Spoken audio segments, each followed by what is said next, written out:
The Bridge of San Luis Rey by Thornton Wilder. Perhaps an accident. On Friday noon, July the 20th, 1714, the finest bridge in all Peru broke and precipitated 5 travelers into the gulf below. This bridge was on the high road between Lima and Cuzco, and hundreds of persons passed over it every day. It had been woven of osier by the Incas more than a century before, and visitors to the city were always let out to see it. It was a mere ladder of thin slats swung out over the gorge, with handrails of dried vine. Horses and coaches and chairs had to go down hundreds of feet below and pass over the narrow torrent on rafts, but no one, not even the viceroy, not even the Archbishop of Lima, had descended with the baggage rather than cross by the famous bridge of San Luis Rey. Saint Louis of France himself protected it by his name and by the little mud church on the further side. The bridge seemed to be among the things that last forever. It was unthinkable that it should break. The moment a Peruvian heard of the accident, he signed himself and made a mental calculation as to how recently he had crossed by it and how soon he had intended crossing by it again. People wandered about in a trance-like state, muttering. They had the hallucination of seeing themselves falling into a gulf. There was a great service in the cathedral. The bodies of the victims were approximately collected and approximately separated from one another, and there was great searching of hearts in the beautiful city of Lima. Servant girls returned bracelets which they had stolen from their mistresses, and usurers harangued their wives angrily in defence of usury. Yet it was rather strange that this event should have so impressed the Limians, for in that country those catastrophes which lawyers shockingly call the acts of God were more than usually frequent.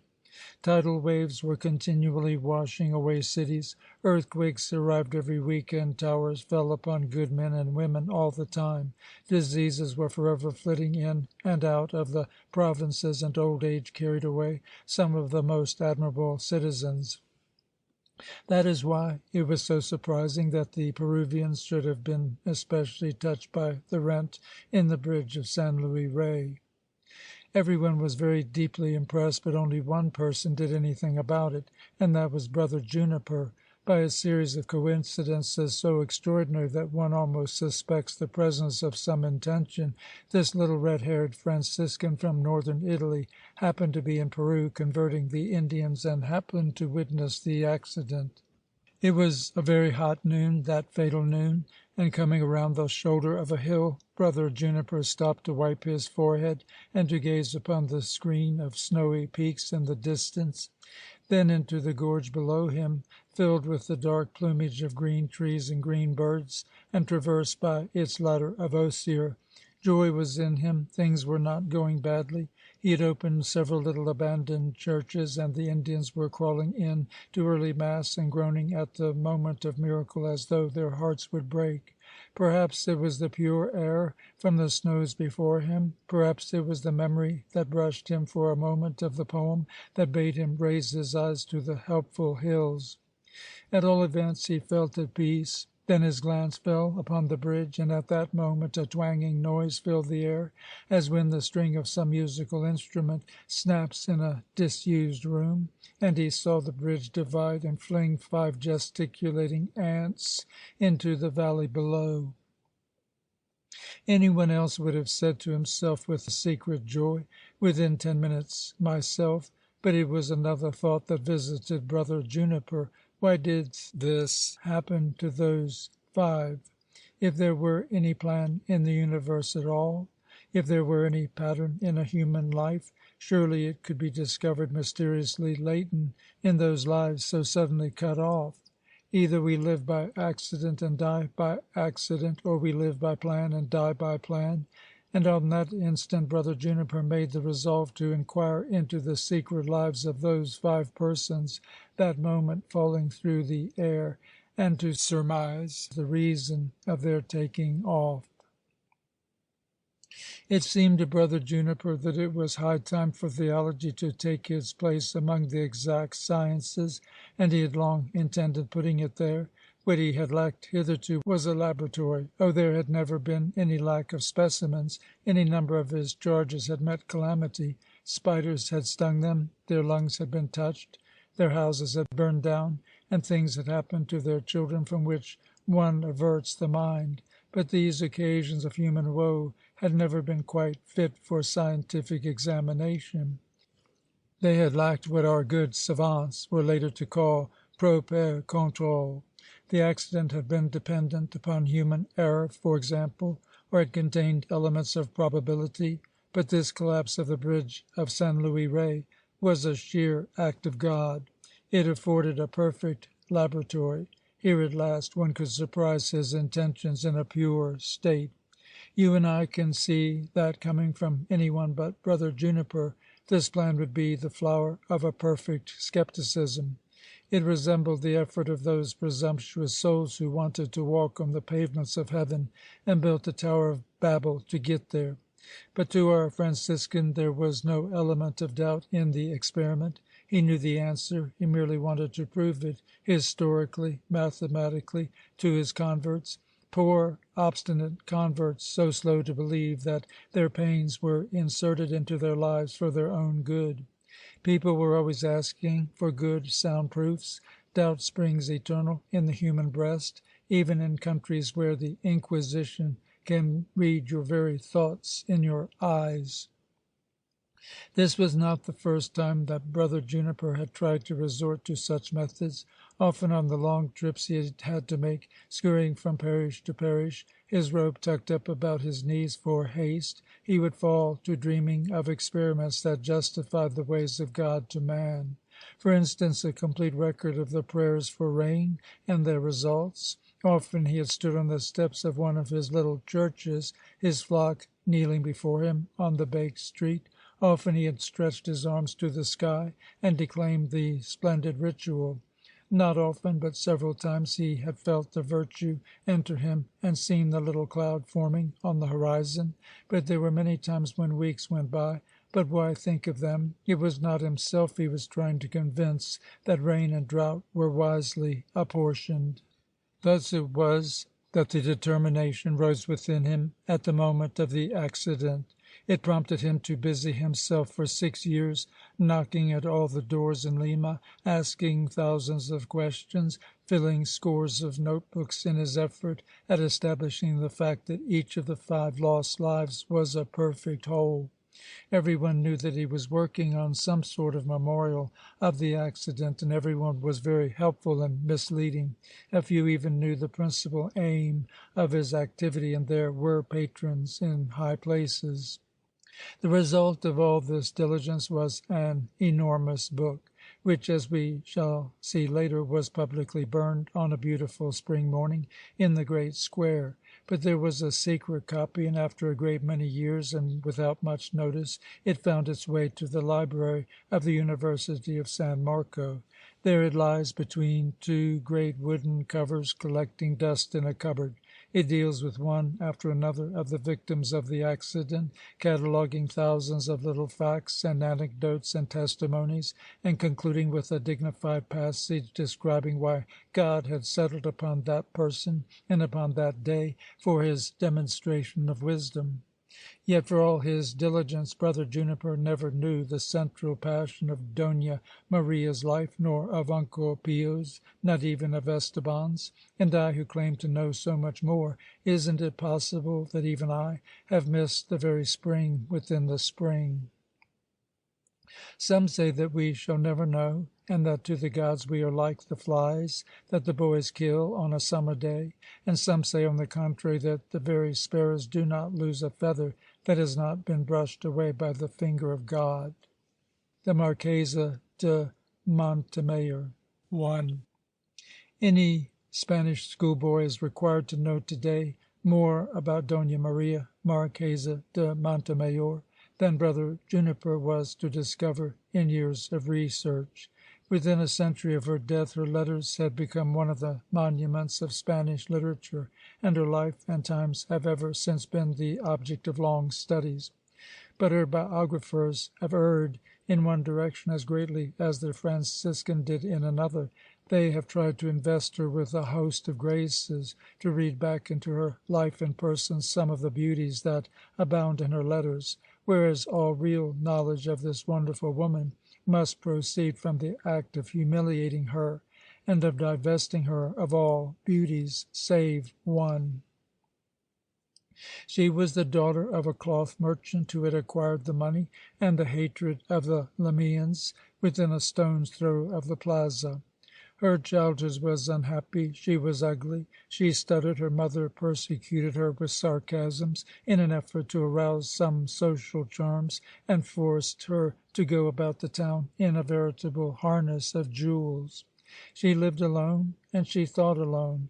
Many suitors presented themselves, but as long as she could she fought against the convention of her time, and was determined to remain single. There were hysterical scenes with her mother, recriminations, screams, and slamming of doors. At last, at 26, she found herself penned into marriage with a supercilious and ruined nobleman, and the cathedral of Lima fairly buzzed with the sneers of her guests. Still she lived alone and thought alone, and when an exquisite daughter was born to her, she fastened upon her an idolatrous love. But little Clara took after her father. She was cold and intellectual. At the age of 8 she was calmly correcting her mother's speech, and presently regarding her with astonishment and repulsion. The frightened mother became meek and obsequious, but she could not prevent herself from persecuting Dona Clara with nervous attention and a fatiguing love. Again there were hysterical recriminations, screams, and slamming of doors. From the offers of marriage that fell to her, Dona Clara deliberately chose the one that required her removal to Spain. So to Spain she went, to that land from which it takes 6 months to receive an answer to one's letter. The leave-taking before so long a voyage became in Peru one of the formal services of the Church. The ship was blessed, and as the space widened between the vessel and the beach, both companies knelt and sang a hymn that never failed to sound weak and timid in all that open air. Dona Clara sailed with most admirable composure, leaving her mother to gaze after the bright ship, her hand pressing now her heart and now her mouth. Blurred and streaked became her view of the serene Pacific and the enormous clouds of pearl that hang forever motionless above it. Left alone in Lima, the Marchesa's life grew more and more inward. She became increasingly negligent in her dress, and like all lonely people, she talked to herself audibly.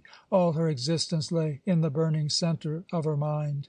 On that stage were performed endless dialogues with her daughter, impossible reconciliations, scenes eternally recommenced of remorse and forgiveness. On the street you beheld an old woman, her red wig fallen a little over one ear, her left cheek angry with a leprous affection, her right with a complimentary adjustment of rouge. Her chin was never dry, her lips were never still. Lima was a city of eccentrics, but even there she became its jest as she drove through the streets or shuffled up the steps of its churches. She was thought to be continuously drunk. Worse things were said of her, and petitions were afloat that she be locked up. She had been denounced 3 times before the Inquisition. It is not impossible that she might have been burned had her son-in-law been less influential in Spain, and had she not somehow collected a few friends about the viceregal court who suffered her for her oddity and her wide reading. The distressing character of the relations between mother and daughter were further embittered by misunderstandings over money. The Condessa received a handsome allowance from her mother and frequent gifts. Dona Clara soon became the outstanding woman of intelligence at the Spanish court. All the wealth of Peru would have been insufficient to maintain her in the grandiose style she fancied for herself. Strangely enough, her extravagance proceeded from one of the best traits in her nature. She regarded her friends, her servants, and all the interesting people in the capital as her children. In fact, there seemed only one person in the world towards whom she did not expend herself in kind offices. Among her protégés was the cartographer de Blasius, whose maps of the New World was dedicated to the Marquesa de Montemayor, amid the roars of the courtiers at Lima, who read that she was the admiration of her city and a rising sun in the west. Another was the scientist Azurarius, whose treatise on the laws of hydraulics was suppressed by the Inquisition as being too exciting. For a decade the Condesa literally sustained all the arts and sciences of Spain. It was not her fault that nothing memorable was produced in that time. About 4 years after Dona Clara's departure, Dona Maria received her permission to visit Europe. On both sides the visit was anticipated with resolutions well nourished on self-reproach, the one to be patient, the other to be undemonstrative. Both failed, each tortured the other, and was on the point of losing her mind under the alternations of self-rebuke and the outbursts of passion. At length one day Dona Maria rose before dawn, daring no more than to kiss the door behind which her daughter was sleeping, took ship and returned to America. Henceforth letter-writing had to take the place of all the affection that could not be lived. Hers were the letters that in an astonishing world have become the text-book of schoolboys and the ant-hill of the grammarians. Dona Maria would have invented her genius had she not been born with it, so necessary was it to her love that she attract the attention, perhaps the admiration, of her distant child. She forced herself to go out into society in order to call its ridicules. She taught her eye to observe. She read the masterpieces of her language to discover its effects. She insinuated herself into the company of those who were celebrated for their conversation. Night after night, in her baroque palace, she wrote and rewrote the incredible pages, forcing from her despairing mind those miracles of wit and grace, those distilled chronicles of the viceregal court. We know now that her daughter barely glanced at the letters, and that it is to the son-in-law that we owe their preservation. The Marchesa would have been astonished to learn that her letters were immortal, yet many critics have accused her of keeping one eye on posterity, and point to a number of letters that have all the air of being bravura pieces. To them it seems impossible that Dona Maria should have put herself to the same pains to dazzle her daughter that most artists expend on dazzling the public. Like her son-in-law, they misunderstood her. The Conde delighted in her letters, but he thought that when he had enjoyed the style he had extracted all their richness and intention, missing, as readers do, the whole purport of literature, which is the notation of the heart. Style is but the faintly contemptible vessel in which the bitter liquid is recommended to the world. The Marchesa would even have been astonished to learn that her letters were very good, for such authors live always in the noble weather of their own minds, and those productions which seem remarkable to us are little better than a day's routine to them.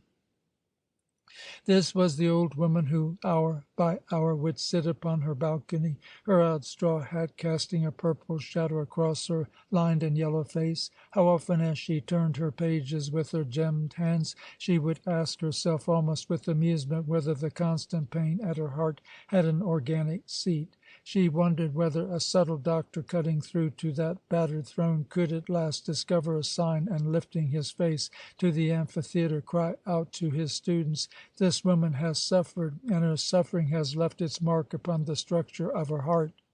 This idea had so often visited her that one day she wrote it into a letter, and her daughter scolded her for an introspective and for making a cult of sorrow.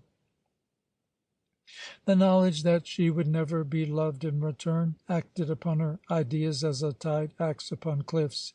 Her religious beliefs went first, for all she could ask of a god or of immortality was the gift of a place where daughters love their mothers. The other attributes of heaven you could have for a song.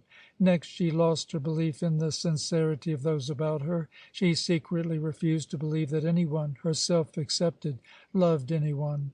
All families lived in a wasteful atmosphere of custom and kissed one another with secret indifference. She saw that the people of this world moved about in an armor of egotism, drunk with self-gazing, athirst for compliments, hearing little of what was said to them. unmoved by the accidents that befell their closest friends, in dread of all appeals that might interrupt their long communion with their own desires. These were the sons and daughters of Adam, from Cathay to Peru, and when on the balcony her thoughts reached this turn, her mouth would contract with shame, for she knew that she too sinned, and that, though her love for her daughter was vast enough to include all the colours of love, it was not without a shade of tyranny. She loved her daughter not for her daughter's sake, but for her own. She longed to free herself from this ignoble bond, but the passion was too fierce to cope with. And then on that green balcony a strange warfare would shake the hideous old lady, a singularly futile struggle against a temptation to which she would never have the opportunity of succumbing. How could she rule her daughter when her daughter saw to it that 4,000 miles lay between them? Nevertheless, Dona Maria wrestled with the ghost of her temptation and was worsted on every occasion. She wanted her daughter for herself. She wanted to hear her say, "You are the best of all possible mothers." She longed to hear her whisper, "Forgive me." About 2 years after her return from Spain there took place a series of inconspicuous events that had a great deal to tell about the inner life of the Marquesa. Only the faintest allusion to them occurs in the correspondence. But as that is found in letter 22, which contains other signs, I shall do my best to give a translation and commentary of the first part of the letter. Are there no doctors in Spain? Where are those good men from Flanders that used to help you so? Oh, my treasure, how can we punish you enough for letting your cold endure so many weeks? Don Vincente, I implore you to make my child see reason. Angels of heaven, I implore you to make my child see reason. Now that you are better, I beg of you, resolve that when the first warning of a cold comes, you will steam yourself well and go to bed. Here in Peru I am helpless. I can do nothing. Do not be self-willed, beloved. God bless you. I am enclosing in today's packet the gum of some tree which the sisters of San Tomas peddle from door to door. Whether it be of much use, I know not. I can do no harm. I am told that in the convent the silly sisters inhale it so diligently that one cannot smell the incense at Mass. Whether it be worth anything, I know not. Try it. Rest easy, my love. I am sending His Most Catholic Majesty the perfect gold chain. Her daughter had written her. The chain arrived in good condition, and I wore it at the christening of the Infanta. His Most Catholic Majesty was gracious enough to admire it, and when I told him that you had given it to me, he sent you his compliments upon your taste. Do not fail to send him one as like it as possible. Send it at once by way of the chamberlain. He need never know that in order to obtain it I had to walk into a picture. Do you remember that in the sacristy of San Martin there is a portrait by Velasquez of the viceroy who founded the monastery, and of his wife and brat, and that his wife is wearing a gold chain? I resolved that only that chain would do. So one midnight I slipped into the sacristy, climbed upon the robing table like a girl of 12, and walked in. The canvas resisted for a moment, but the painter himself came forward to lift me through the pigment. I told him that the most beautiful girl in Spain wished to present the finest gold chain that could be found to the most gracious king in the world. It was as simple as that, and there we stood talking, we four, in the grey and silvery air that makes a Velasquez. Now I keep thinking about a more golden light. I keep looking at the palace. I must pass the evening in a Titian. Would the viceroy let me? But His Excellency has the gout again. I say again, because the flattery of the court insists that there are times when he is free of it. This being St. Mark's Day, His Excellency started out to visit the university, where 22 new doctors were being brought into the world. He had hardly been carried from his divan to his coach when he screamed and refused to go any farther. He was carried back to his bed, where he broke a most delicious cigar and sent for the Perejole. And while we listened to long doctrinal addresses, more or less in Latin, he heard all about us, more or less in Spanish, from the reddest and cruelest lips in town. Dona Maria permitted herself this passage, although she had just read in her daughter's last letter. How many times must I tell you to be more cautious in the things you say in your letters? They often show signs of having been opened on the journey. Nothing could be more ill-judged than your remarks on the you know what I mean at Cuzco. Such remarks are not funny, even though Vincente did compliment you upon them in his postscript, and they might get us into a great deal of trouble with certain persons here in Spain. I continue to be astonished that your indiscretions have not long since led to your being ordered to retire to your farm. There was a great press at the exercises, and 2 women fell from the balcony, but God in his goodness saw that they fell on Dona Merced. All 3 are badly hurt, but will be thinking of other things within a year. The president was speaking at the moment of the accident, and being short-sighted could not imagine what the disturbance of cries and talk and falling bodies could be about. It was very pleasant to see him bowing under the impression that he was being applauded. Speaking of the Perichole and of applause, you should know that Pepita and I decided to go to the Commedia this evening. The public still idolizes its Perichole. It even forgives her years. We are told that she saves what she can every morning by passing alternate pencils of ice and fire across her cheeks. Translation falls especially short of this conceit, which carries the whole flamboyance of the Spanish language.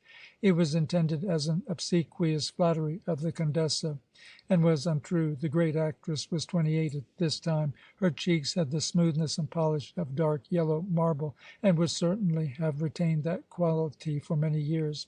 Apart from the cosmetics required by her performances, the only treatment Camilla Perchole afforded her face was to throw cold water at it twice a day, like a peasant woman at a horse trough.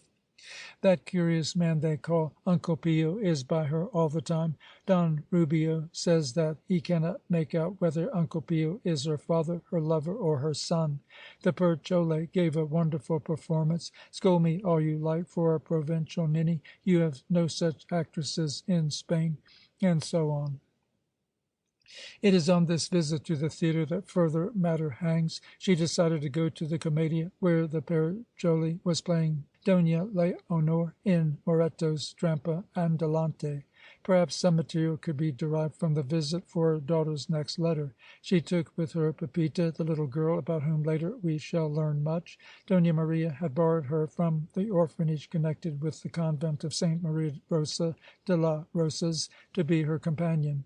The Marquesa sat in her box, gazing with flagging attention at the brilliant stage. Between the acts it was the Perchole's custom to lay aside the courtly role and appear before the curtain to sing a few topical songs. The malicious actress had seen the Marquesa arrive, and presently began improvising couplets alluding to her appearance, her avarice, her drunkenness, and even to her daughter's flight from her. The attention of the house was suddenly directed to the old woman, and a rising murmur of contempt accompanied the laughter of the audience. But the Marquesa, deeply moved by the first 2 acts of the comedy, scarcely saw the singer, and sat staring before her, thinking about Spain. Camilla Perchole became bolder, and the air was electric with the hatred and glee of the crowd. At last Pepita plucked the Marquesa's sleeve and whispered to her that they should go. As they left the box, the house arose and burst into a roar of triumph. The Perichole flung herself into a frenzied dance, for she saw the manager at the back of the hall, and knew that her salary had been increased. But the Marquesa remained unaware of what had taken place. In fact, she was quite pleased, for during the visit she had contrived a few felicitous phrases, who knows, that might bring a smile to her daughter's face, and might make her murmur, "Really, my mother is charming."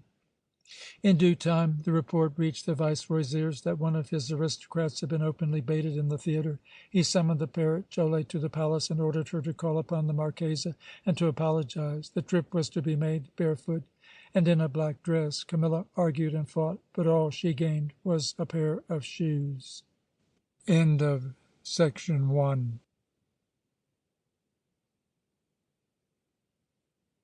The Marquesa de Montemayor 2. The Viceroy had 3 reasons for insisting. In the first place, the singer had taken liberties with his court. Don Andres had contrived to make exile endurable by building up a ceremonial so complicated that it could be remembered only by a society that had nothing else to think about. He nursed his little aristocracy and its minute distinctions, and any insult paid to a Marchesa was an insult to his person.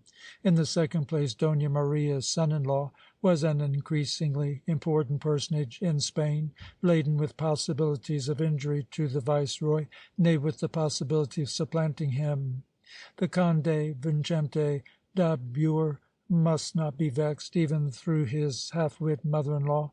Finally, the viceroy was delighted to humble the actress. He suspected that she was deceiving him with a matador, perhaps with an actor. Between the flattery of the court and the inertia of gout, he could not quite make out who it was. At all events, it was clear that the singer was beginning to forget that he was one of the first men in the world. The Marchesa, beside not having heard the scurrilous songs, was in other ways unprepared for the actress's visit. You should know that after the departure of her daughter, Dona Maria had lighted upon a certain consolation. She had taken to drinking. Everyone drank chicha in Peru, and there was no particular disgrace in being found unconscious on a feast day. Dona Maria had begun to discover that her feverish monologues had a way of keeping her awake all night. Once she took a delicate fluted glass full of chicha on retiring. Oblivion was so sweet that presently she stole larger amounts and tried dissimulating their effects from Pepita. She hinted that she was not well, and represented herself as going into a decline. At last she resigned all pretence. The boats that carried her letter to Spain did not leave oftener than once a month. During the week that preceded the making of the packet she observed a strict regimen and cultivated the city assiduously for material. At last, on the eve of the post, she wrote the letter, making up the bundle towards dawn, and leaving it for Pepita to deliver to the agent. Then, as the sun rose, she would shut herself up in her room with some flagons and drift through the next few weeks without the burden of consciousness. Finally, she would emerge from her happiness and prepare to go into a state of training in preparation for the writing of another letter. Thus, on the night following the scandal in the theatre, she wrote letter 22 and retired to bed with a carafe. All next day Pepita moved about the room, glancing anxiously at the figure on the bed. The next afternoon Pepita brought her needlework into the room. The Marchesa lay staring at the ceiling with wide-open eyes, talking to herself. Towards dusk Pepita was called to the door and informed that the Pericole had come to see the mistress. Pepita remembered the theatre very well, and sent back word angrily that the mistress refused to see her. The man carried the message to the street door, but returned awestruck with the news that the Signora Pericole was armed with a letter from the viceroy presenting her to the lady. Pepita tiptoed to the bed and started talking to the Marchesa. The glazed eyes moved to the girl's face. Pepita shook her gently. With great effort Dona Maria tried to fix her mind on what was being said to her. Twice she lay back, refusing to seize the meaning, but at last, like a general calling together in a reign, and by night the dispersed division of his army, she assembled memory and attention and a few other faculties, and painfully pressing her hand to her forehead, she asked for a bowl of snow. When it was brought her, she long and drowsily pressed handfuls of it against her temples and cheeks. Then rising, she stood for a long time leaning against the bed and looking at her shoes. At last she raised her head with decision. She called for her fur-trimmed cloak and a veil. She put them on and tottered into her handsomest reception-room, where the actress stood waiting for her. Camilla had intended to be perfunctory and, if possible, impudent, but now she was struck for the first time with the dignity of the old woman. The mercer's daughter could carry herself at times with all the distinction of the Montemayor's, and when she was drunk she wore the grandeur of Hecuba. For Camilla the half-closed eyes had the air of weary authority, and she began almost timidly. "I come, Signora, to make sure that you could not have misunderstood anything I said on the evening that your Grace did me the honour to visit my theatre." "Misunderstood, misunderstood," said the Marchesa. "Your Grace might have misunderstood and thought that my words were intended to be disrespectful to your Grace. To me, your Grace is not offended at her humble servant? Your Grace is aware that a poor actress in my position may be carried beyond her intentions, that it is very difficult, that everything How can I be offended, Signora? All that I can remember is that you gave a beautiful performance. You are a great artist. You should be happy, happy. My handkerchief, Pepita." The Marchesa brought out these words very rapidly and vaguely, but the Pericola was confounded. A piercing sense of shame filled her. She turned crimson. At last she was able to murmur: "It was in the songs between the acts of the comedy. I was afraid, your Grace. Yes, yes, I remember now. I left early, Pepita, we left early, did we not? But, Senora, you are good enough to forgive my leaving early, yes, even in the middle of your admirable performance. I forget why we left. Pepita, oh, some indisposition." It was impossible that anyone in the theatre could have missed the intention of the songs. Camilla could only assume that the Marchesa, out of a sort of fantastic magnanimity, was playing the farce of not having noticed it. She was almost in tears. "But you are so good to overlook my childishness, Signor. I mean, your Grace. I did not know your goodness, Signora. Permit me to kiss your hand." Dona Maria held out her hand, astonished. She had not for a long time been addressed with such consideration. Her neighbours, her tradespeople, her servants, for even Pepita lived in awe of her. Her very daughter had never approached her thus. It induced a new mood in her, one that must very likely be called maudlin. She became loquacious. "Offended at you, my beautiful, my gifted child? Who am I, an unwise and unloved old woman, to be offended at you? I felt, my daughter, as though I were, what says the poet, surprising through a cloud the conversation of the angels. Your voice kept finding new wonders in our Moretto. When you said, 'Don Juan, si mi amor estimas, y la fe segura es necia, y no jarte mis temores, es no guerrarme discreta tan seguros,' and so on. That was true. And what a gesture you made at the close of the first day! There with your hands so, such a gesture as the Virgin made, saying to Gabriel, 'How is it possible that I shall have a child?' No, no, you will begin to have resentment at me, for I am going to tell you about a gesture that you may remember to use some day. Yes, it would fit well into that scene where you forgive your Don Juan de Lara. Perhaps I should tell you that I saw it made one day by my daughter. My daughter is a very beautiful woman. Every one thinks. Did you know my Dona Clara, Signora? Her Grace often did me the honour of visiting my theatre. I knew the Condessa well by sight. Do not remain so on one knee, my child. Pepita, tell Genarito to bring this lady some sweet cakes at once. Think, one day we fell out, I forget over what. Oh, there is nothing strange in that. All we mothers from time to time. Look, can you come a little closer? You must not believe the town that says she was unkind to me. You are a great woman with a beautiful nature, and you can see further than the crowd sees in these matters. It is a pleasure to talk to you. What beautiful hair you have! What beautiful hair! She is not a warm, impulsive nature, I know that. But, oh, my child, she has such a store of intelligence and graciousness.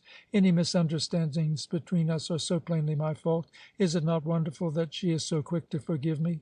This day there fell one of those little moments. We both said hasty things and went off to our rooms. Then each turned back to be forgiven. Finally, only a door separated us, and there we were, pulling it in contrary ways. But at last she took my face thus in her two white hands. So, look."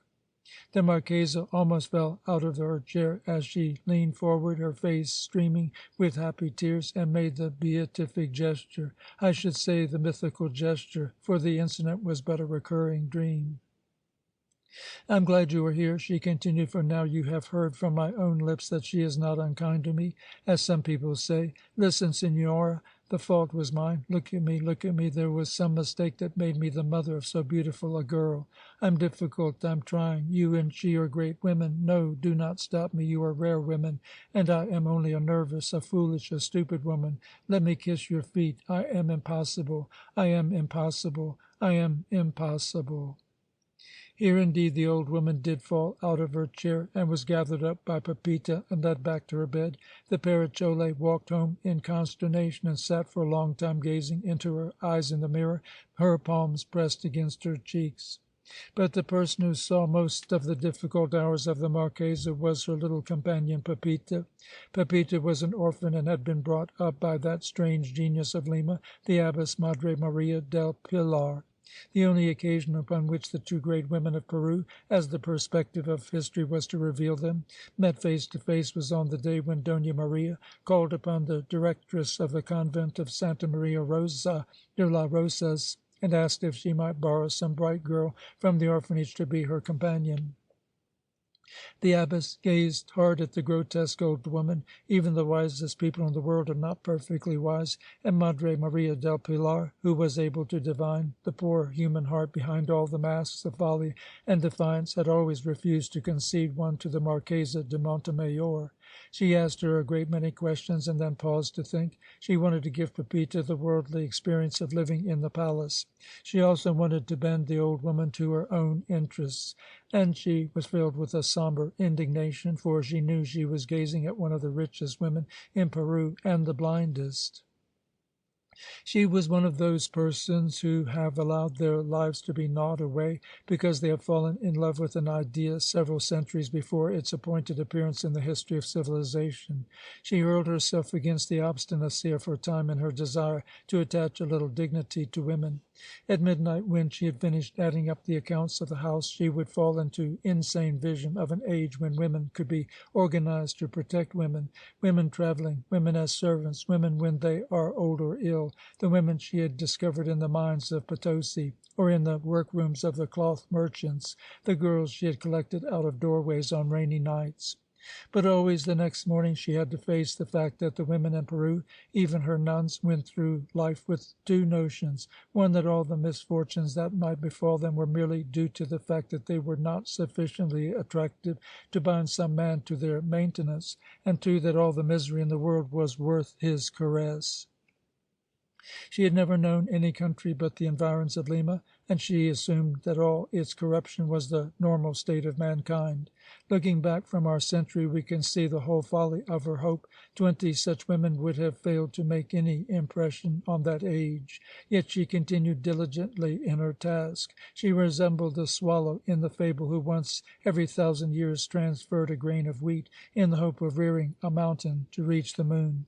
Such persons are raised up in every age. They obstinately insist on transporting their grains of wheat, and they derive a certain exhilaration from the sneers of the bystanders. How queerly they dress, we cry, how queerly they dress.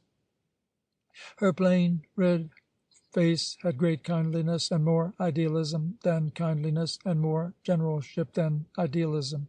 All her work, her hospitals, her orphanage, her convent, her sudden journeys of rescue depended upon money.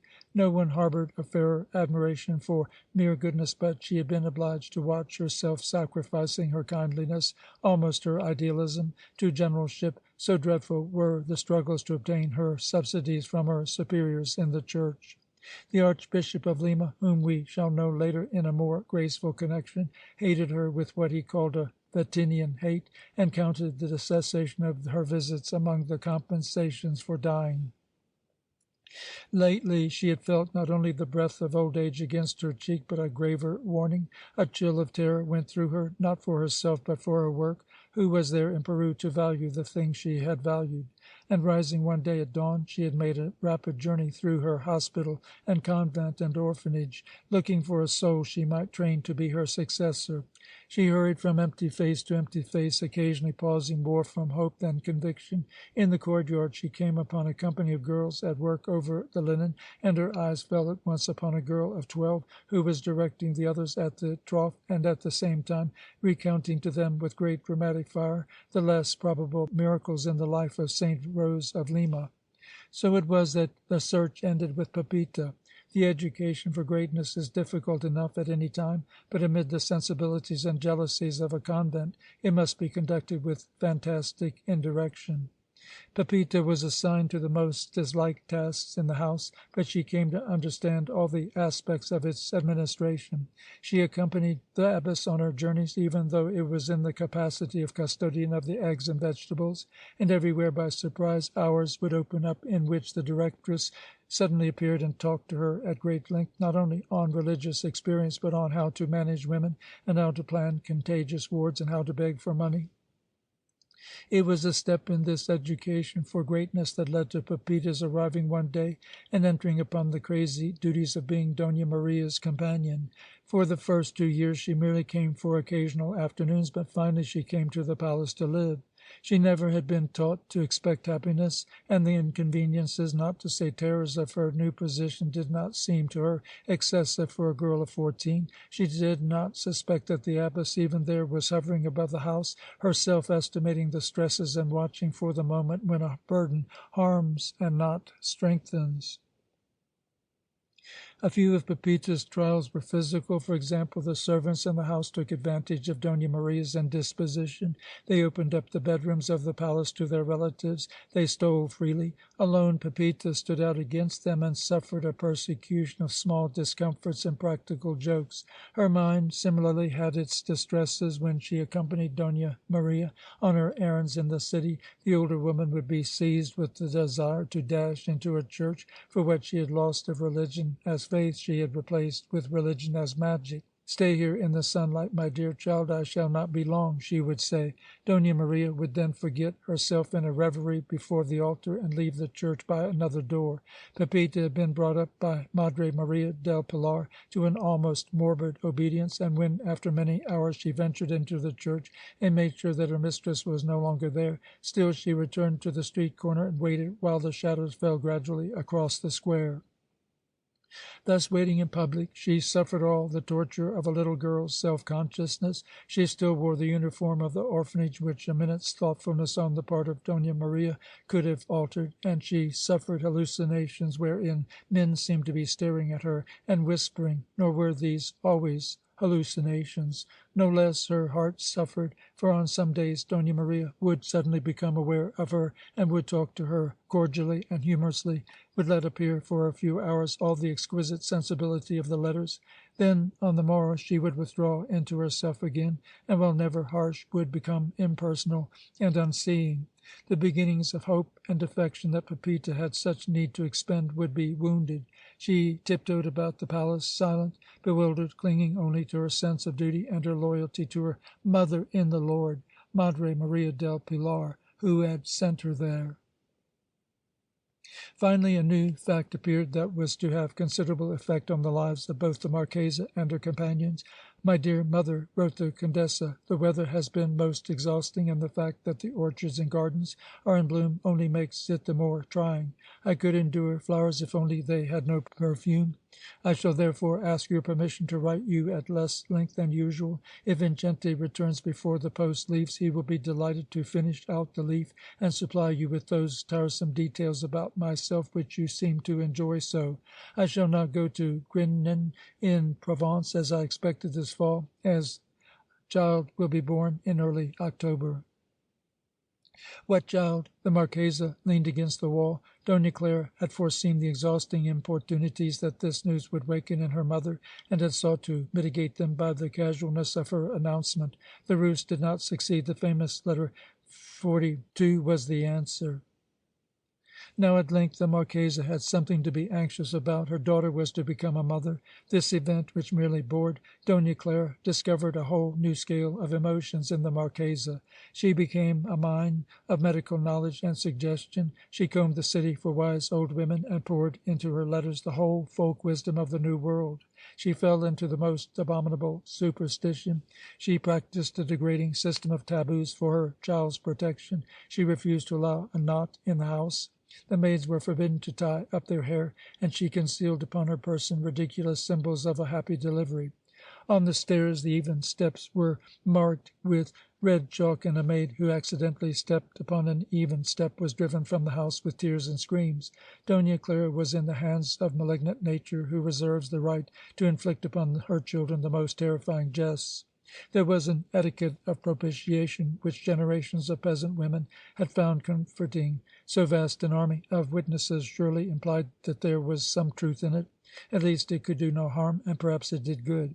But the Marchesa did not only satisfy the rites of paganism, she studied the prescriptions of Christianity as well. She arose in the dark and stumbled through the streets to the earliest masses. She hysterically hugged the altar rails, trying to rend from the gaudy statuettes a sign, only a sign, the ghost of a smile, the furtive nod of a waxen head.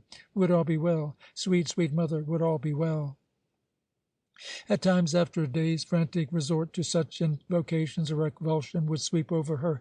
Nature is deaf, God is indifferent, nothing in man's power can alter the course of law. Then on some sweet corner she would stop, dizzy with despair, and leaning against a wall would long to be taken from a world that had no plan in it. But soon a belief in the great perhaps would surge up from the depths of her nature, and she would fairly run home to renew the candles above her daughter's bed. At last the time came to satisfy the supreme right of Peruvian households looking forward to this event. She made the pilgrimage to the shrine of Santa Maria de Cluxembuqua. If there resided any efficacy in devotion at all, surely it lay in a visit to this great shrine. The ground had been holy through 3 religions. Even before the Incan civilization, distraught human beings had hugged the rocks and lashed themselves with whips to wring their will from the skies. Thither the Marquesa was carried in her chair, crossing the bridge of San Luis Rey, and descending up into the hills toward that city of large girdled women, a tranquil town, slow-moving and slow-smiling, a city of crystal air, cold as the springs that fed its many fountains, a city of bells, soft and musical, and tuned to carry on with one another the happiest quarrels. If anything turned out for disappointment in the town of Cluxembuqua, the grief was somehow assimilated by the overwhelming imminence of the Andes and by the weather of quiet joy that flowed in and about the side streets. No sooner did the Marquesa see from a distance the white walls of this town perched on the knees of the highest peaks than her fingers ceased turning the beads, and the busy prayers of her fright were cut short on her lips. She did not even alight at the inn, but leaving Pepita to arrange for their stay, she went on to the church and knelt for a long time, patting her hands softly together. She was listening to the new tide of resignation that was rising within her. Perhaps she would learn in time to permit both her daughter and her gods to govern their own affairs. She was not annoyed by the whispering of the old women in padded garments who sold candles and medals and talked about money from dawn to dark. She was not even distracted by an officious sacristan who tried to collect a fee for something or other, and who from spite made her change her place under the pretext of repairing a tile on the floor. Presently she went out into the sunshine and sat on the steps of the fountain. She watched the little procession of invalids slowly revolving about the gardens. She watched 3 hawks plunging about the sky. The children who had been playing by the fountain stared at her for a moment and went away alarmed. But a llama, a lady with a long neck and sweet, shallow eyes burdened down by a fur cape too heavy for her and picking her way delicately down an interminable staircase, came over and offered her a velvet cleft nose to stroke. The llama is deeply interested in the men about her, is even fond of pretending that she too is one of them, and of inserting her head into their conversations as though in a moment she would lift her voice and contribute a wan and helpful comment. Soon Dona Maria was surrounded by a number of these sisters who seemed on the point of asking her why she clapped her hands so and how much her veiling cost a yard. Dona Maria had arranged that any letters arriving from Spain should be brought to her at once by a special messenger. She had travelled slowly from Lima, and even now, as she sat in the square, a boy from her farm ran up and put into her hand a large packet wrapped in parchment and dangling some nuggets of sealing wax. Slowly she undid the wrappings. With measured, stoic gesture, she read first an affectionate and jocose note from her son-in-law, then her daughter's letter. It was full of wounding remarks, rather brilliantly said, perhaps said for the sheer virtuosity of giving pain neatly. Each of its phrases found its way through the eyes of the Marquesa, then carefully wrapped in understanding and forgiveness, it sank into her heart. At last she arose, gently dispersed the sympathetic llamas, and with a grave face returned to the shrine. While Dona Maria was passing the late afternoon in the church and in the square, Pepita was left to prepare their lodging. She showed the porters where to lay down the great wicker hampers and set about unpacking the altar, the brazier, the tapestries, and the portraits of Dona Clara. She descended into the kitchen and gave the cook exact instructions as to the preparations of a certain porridge upon which the Marquesa principally subsisted. Then she returned to the rooms and waited. She resolved to write a letter to the abbess. She hung for a long time over the quill, staring into the distance with trembling lip. She saw the face of Madre Maria del Pilar, so red and scrubbed, and the wonderful black eyes. She heard her voice as at the close of supper, the orphan sitting with lowered eyes and folded hands, she commented on the events of the day, or as by candlelight she stood among the beds of the hospital and announced the theme for meditation during the night. But most clearly of all, Pepita remembered the sudden interviews when the abbess, not daring to wait until the girl was older, had discussed with her the duties of her office. She had talked to Pepita as to an equal. Such speech is troubling and wonderful to an intelligent child, and Madre Maria del Pilar had abused it. She had expanded Pepita's vision of how she should feel and act beyond the measure of her years, and she had unthinkingly turned upon Pepita the full blaze of her personality as Jupiter had turned upon his Semele. Pepita was frightened by her sense of insufficiency. She hid it and wept, and then the abbess had cast the child into the discipline of this long solitude, where Pepita struggled, refusing to let herself believe that she had been abandoned.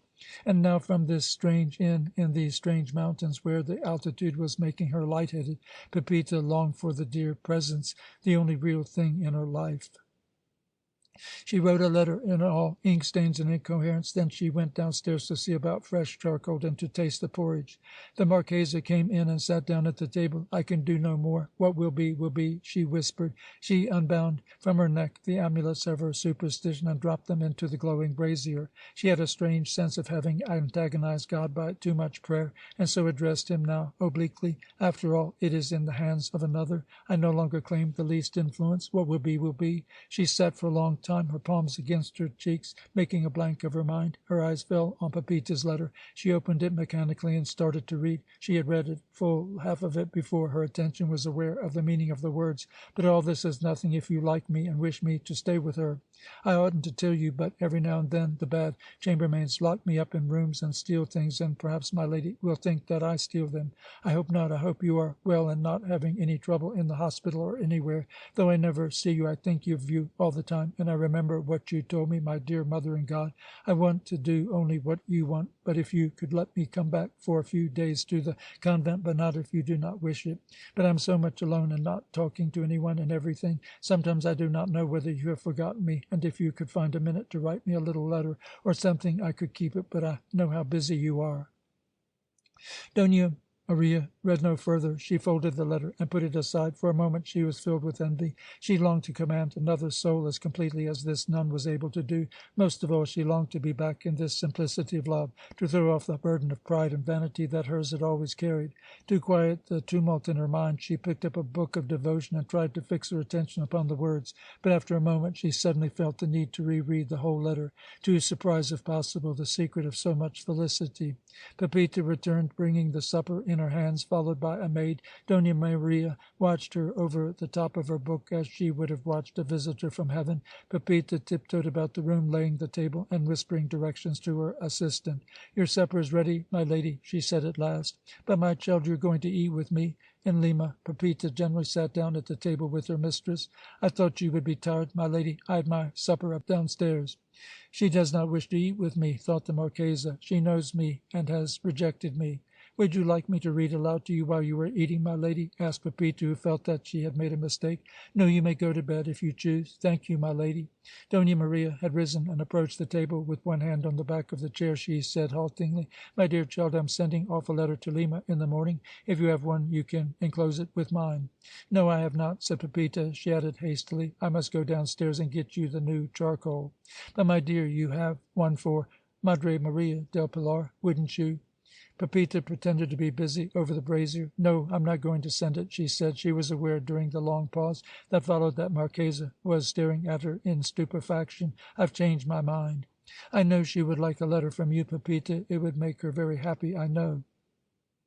Pepita was reddening. She said loudly, "The innkeeper said that there would be some new charcoal ready for you at dark. I'll tell them to bring it up now." She glanced hastily at the old woman and saw that she had not ceased from staring at her with great and sad inquiring eyes. Pepita felt that these were not things one talked about, but the strange woman seemed to be feeling the matter so strongly that Pepita was willing to concede one more answer. No, it was a bad letter. It wasn't a good letter. Dona Maria fairly gasped. "Why, my dear Pepita, I think it was very beautiful. Believe me, I know." "No, no. What could have made it a bad letter?" Pepita frowned, hunting for a word that would close the matter. It wasn't brave, she said, and then she would say no more. She carried the letter off into her own room and could be heard tearing it up. Then she got into bed and lay staring into the darkness, still uncomfortable at having talked in such a fashion, and Dona Maria sat down to her dish amazed. She had never brought courage to either life or love. Her eyes ransacked her heart. She thought of the amulets and of her beads, her drunkenness. She thought of her daughter. She remembered the long relationship crowded with the wreckage of exhumed conversations, of fancied slights, of inopportune conferences, of charges of neglect and exclusion. But she must have been mad that day. She remembered beating upon the table. "But it's not my fault," she cried. "It's not my fault that I was so.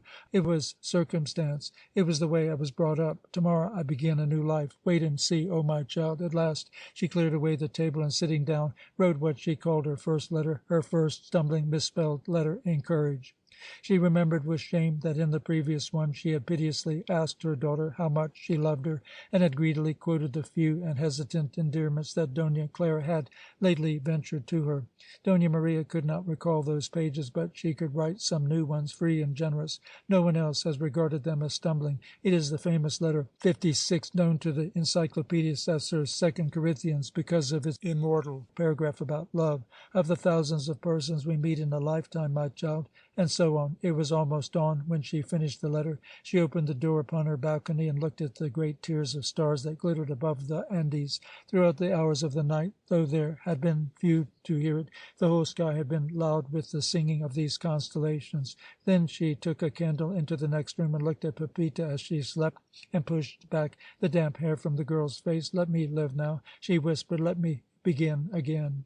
2 days later they started back to Lima, and while crossing the bridge of San Luis Rey, the accident which we know befell them. End of section 2.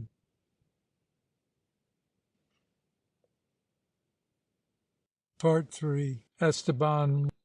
One morning twin boys were discovered in the foundling's basket before the door of the convent of Santa Maria Rosa de las Rosas.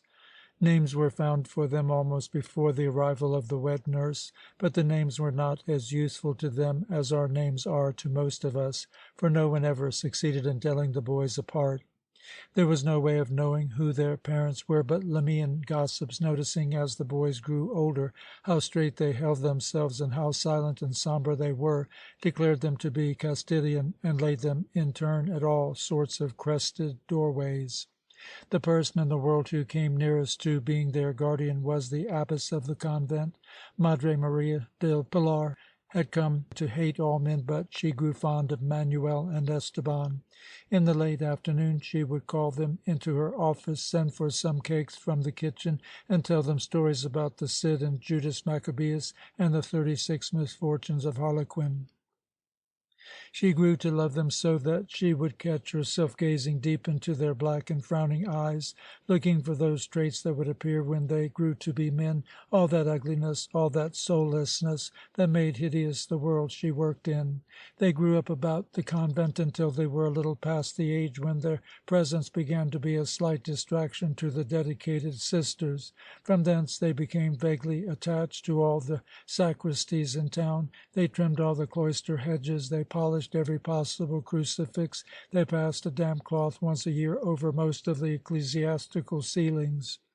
All Lima knew them well. When the priest rushed through the streets carrying his precious burden into a sick room, either Esteban or Manuel was to be seen striding behind him, swinging a censer.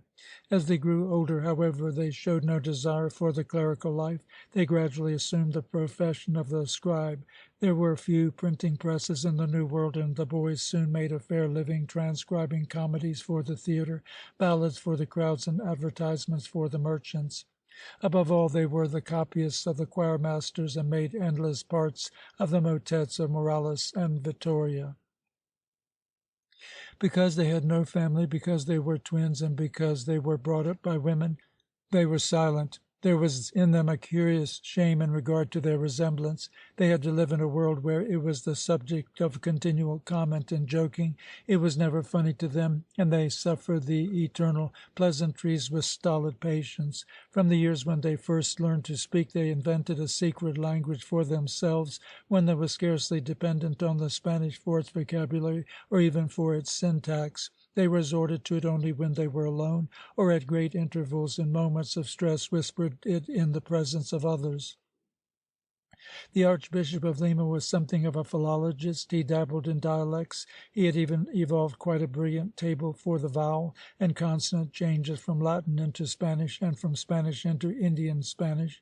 He was storing up notebooks of quaint lore against an amusing old age he planned to offer himself back on his estates outside Segovia.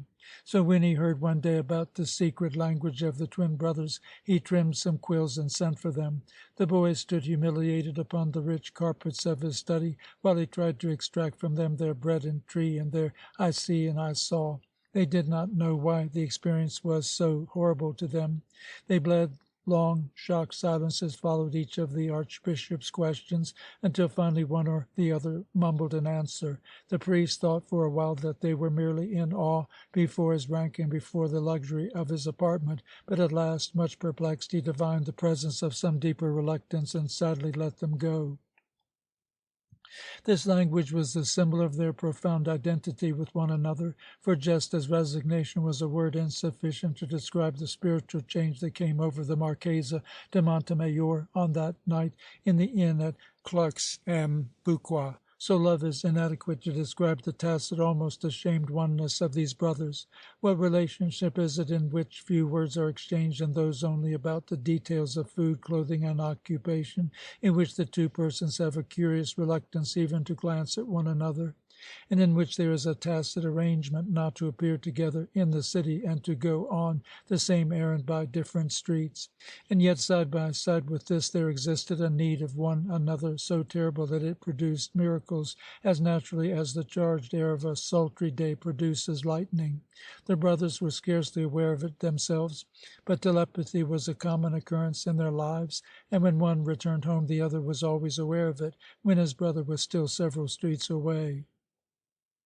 Suddenly they discovered that they were tired of riding. They went down to the sea and found an occupation in loading and unloading vessels, not ashamed of working side by side with Indians. They drove teams across the provinces, they picked fruit, they were ferrymen, and always they were silent. Their sombre faces took on from these labors a male and gypsy cast.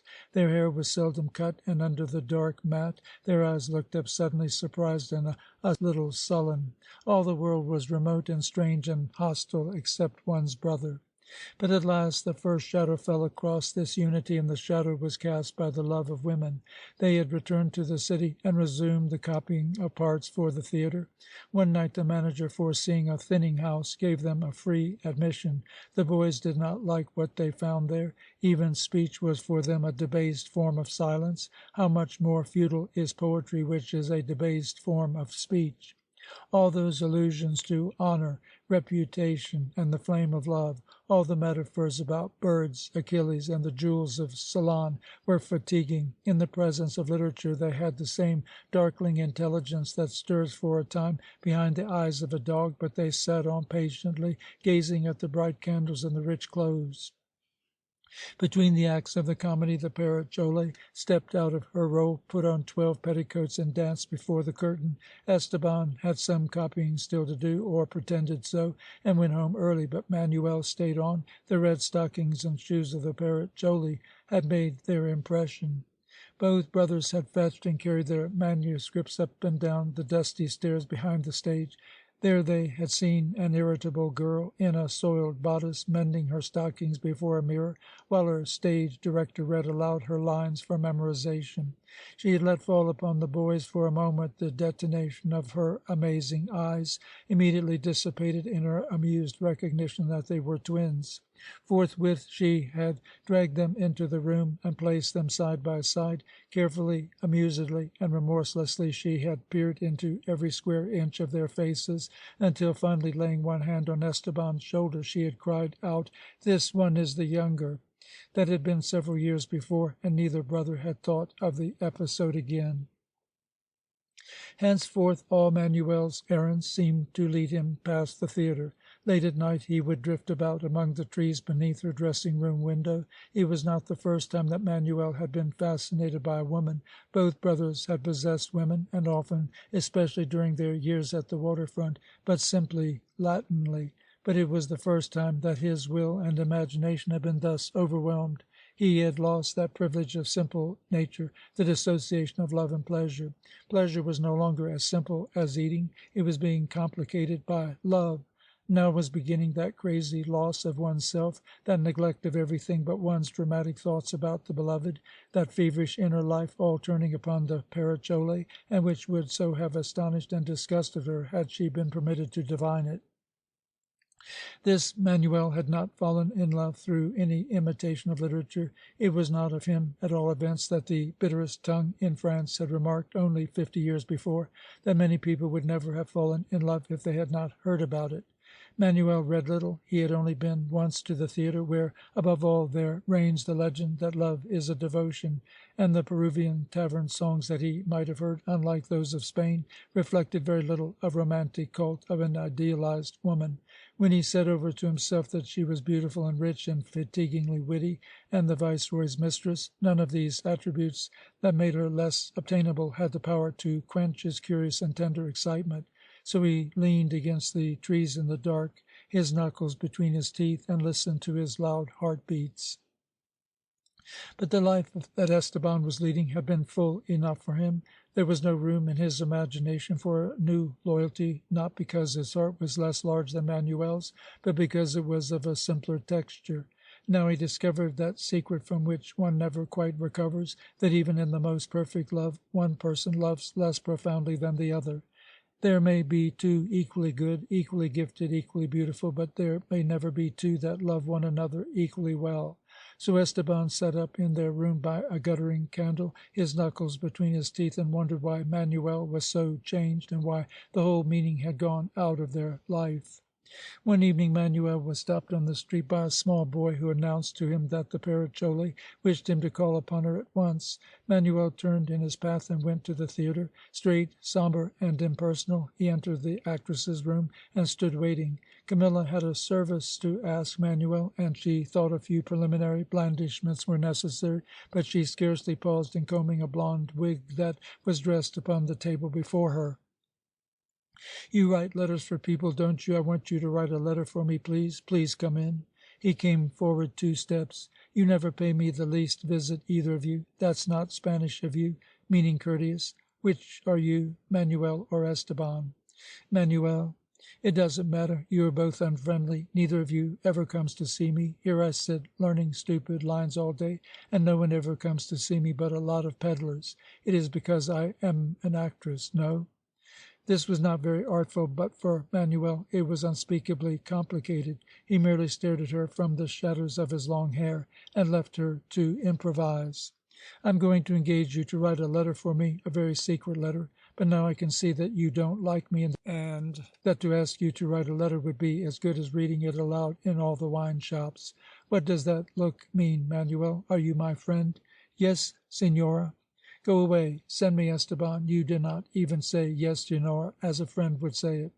Long pause. Presently she raised her head. "Are you still there, unfriendly?" "Yes, Senora. You can trust me to do anything for you. You can trust. If I ask you to write 1 letter for me, or 2 letters, you promise never to mention to a human being what is in them, or even that you wrote them." "Yes, Senora." "What do you promise by?" "By the Virgin Mary."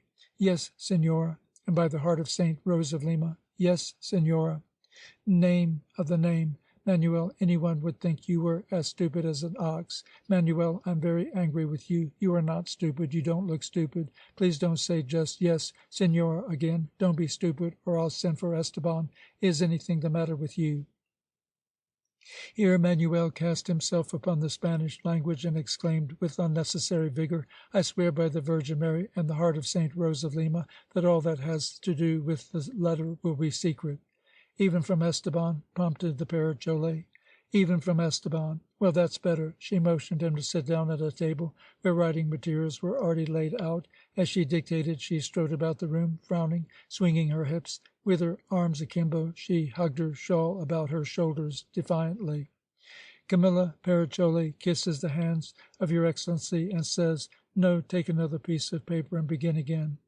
"The Senora Micaela Villegas, artist, kisses the hands of your Excellency, and says that, being the victim of the envious and lying friends that Y.E.'s goodness permits about him, she can no longer endure Y.E.'s suspicions and jealousy.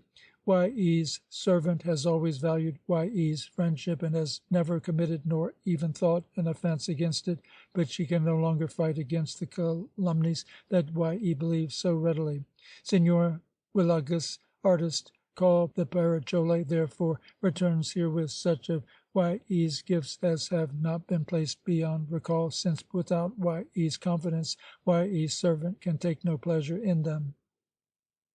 Camilla continued walking about the room for several minutes, consumed by her thoughts. Presently, without so much as glancing at her secretary, she commanded, "Take another leaf. Have you gone mad? Do not ever think of eating another bull to me again. It has caused a frightful war. Heaven protect you, my colt. Friday night, the same place, the same time. I may be a little late, for the fox is wide awake. That will be all." Manuel rose. "You swear that you have made no errors?" "Yes, I swear." "There is your money." Manuel took the money. "I shall want you to write me more letters from time to time. My Uncle Pio generally writes my letters. These I do not wish him to know about. Good night. Go with God." "Go with God." Manuel descended the stairs and stood for a long time among the trees, not thinking, not moving. Esteban knew that his brother was continually brooding over the Parachole, but he never suspected that he saw her. From time to time during the next 2 months a small boy would approach him in great haste and ask whether he were Manuel or Esteban, and being informed that he was only Esteban, the boy would add that Manuel was wanted at the theatre.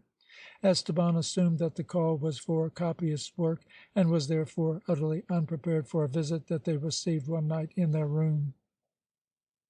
It was almost midnight. Esteban had gone to bed, and lay gazing out from under the blanket at the candle beside which his brother was working. There was a light tap at the door, and Manuel opened to admit a lady, heavily veiled, out of breath and nervous. She threw back the scarf from her face and said hurriedly, "Quick, ink and paper. You are Manuel? Yes. You must do a letter for me at once." For a moment her glance fell on the two bright eyes that glared at her from the edge of the cot. She murmured, You must excuse me. I know it is late. It was necessary. I must come." Then turning to Manuel, she whispered into his ear, "Write this. I, Parachole, am not accustomed to wait at a rendezvous. Have you finished that? You are only a cholo, and there are better matadors than you, even in Lima. I'm half Castilian, and there are no better actresses in the world. You shall not have the opportunity, have you got that, to keep me waiting again, cholo, and I shall laugh the last, for even an actress does not grow old as fast as a bullfighter." To Esteban, in the shadows, the picture of Camilla leaning over his brother's hand and whispering into his ear was complete evidence that a new congeniality had formed, such as he would never know. He seemed to shrink away into space, infinitely tiny, infinitely unwanted. He took one more glance at the tableau of love, all the paradise from which he was shut out, and turned his face to the wall. Camilla seized the note the moment it was done, pushed a coin along the table, and in a last flurry of black lace, scarlet beads, and excited whispers left the room. Manuel turned from the door with his candle. He sat down, put his hand over his ears, his elbows on his knees. He worshipped her. He murmured to himself over and over again that he worshipped her, making of the sound a sort of incantation and an obstacle to thought. He emptied his mind of everything but a sing-song, and it was this vacancy that permitted him to become aware of Esteban's mood. He seemed to hear a voice that proceeded from the shadows, saying, "Go and follow her, Manuel. Don't stay here. You'll be happy. There's room for us all in the world." Then the realization became even more intense, and he received a mental image of Esteban going a long way off and saying good-bye many times as he went. He was filled with terror. By the light of it he saw that all the other attachments in the world were shadows, or the illusions of fever, even Madre Maria del Pilar, even the Parachole. He could not understand why Esteban's misery should present itself as demanding a choice between him and the Parachole, but he could understand Esteban's misery as misery. And at once he sacrificed everything to it, if it can be said we ever sacrifice anything save what we know we can never attain, or what some secret wisdom tells us it would be uncomfortable or saddening to possess. To be sure, there was nothing on which Esteban could base a complaint. It was not jealousy, for in their earlier affairs it had never occurred to either of them that their loyalty to one another had been diminished. It was merely that in the heart of one of them there was left room for an elaborate, imaginative attachment, and in the heart of the other there was not. Manuel could not quite understand this, and as we shall see, he nourished a dim sense of being accused unjustly. But he did understand that Esteban was suffering. In his excitement he groped for a means of holding this brother who seemed to be receding into the distance, and at once, in one unhesitating stroke of the will, he removed the parachole from his heart. He blew out the candle and lay down on his bed. He was trembling. He said aloud with exaggerated casualness, "Well, that's the last letter I write for that woman. She can go and find a pander somewhere else. If ever she calls here or sends for me when I'm out, tell her so. Make it plain that's the last I have to do with her." And with that he began reciting his evening psalm aloud. But he had hardly reached "E seguite volante in Die" when he became aware that Esteban had risen and was lighting the candle. "What's the matter?" he asked. "I'm going out for a walk," replied Esteban sombrely, fastening his belt. After a moment he broke out with an assumption of anger. "You don't have to say what you just said for me. I don't care whether you write her letters or not. You don't have to change for me. I haven't anything to do with that." "Go to bed, you fool. God, you're a fool, Esteban. What made you think I said that for you? Don't you believe I mean it when I say I'm through with her? Do you think I want to write any more of her dirty letters and get paid for them like that? It's all right. You love her. You don't have to change because of me." "Love her, love her! You're crazy, Esteban. How could I love her? What chance would there be for me? Do you suppose she'd give me those letters to write if there were any chance? Do you suppose she'd push a piece of money across the table every time? You're crazy, Esteban, that's all." There was a long pause. Esteban would not go to bed. He sat by the candle in the middle of the room, tapping with his hand on the edge of the table. "Go to bed, you fool!" shouted Manuel, rising on one elbow under the blanket. He was talking in their secret language, and the new pain at his heart gave a greater ring of reality to his assumption of rage. "I'm all right. I won't. I'm going out for a walk," replied Esteban, picking up his coat. "You can't go out for a walk. It's 2 o'clock. It's raining. You can't go and walk about for hours like that. Look, Esteban, I swear to you there's nothing left to all that. I don't love her. I only did for a time." By now Esteban stood in the dark of the open door. In the unnatural voice with which we make the greatest declarations of our lives, he muttered, "I'm in your way," and turned to go.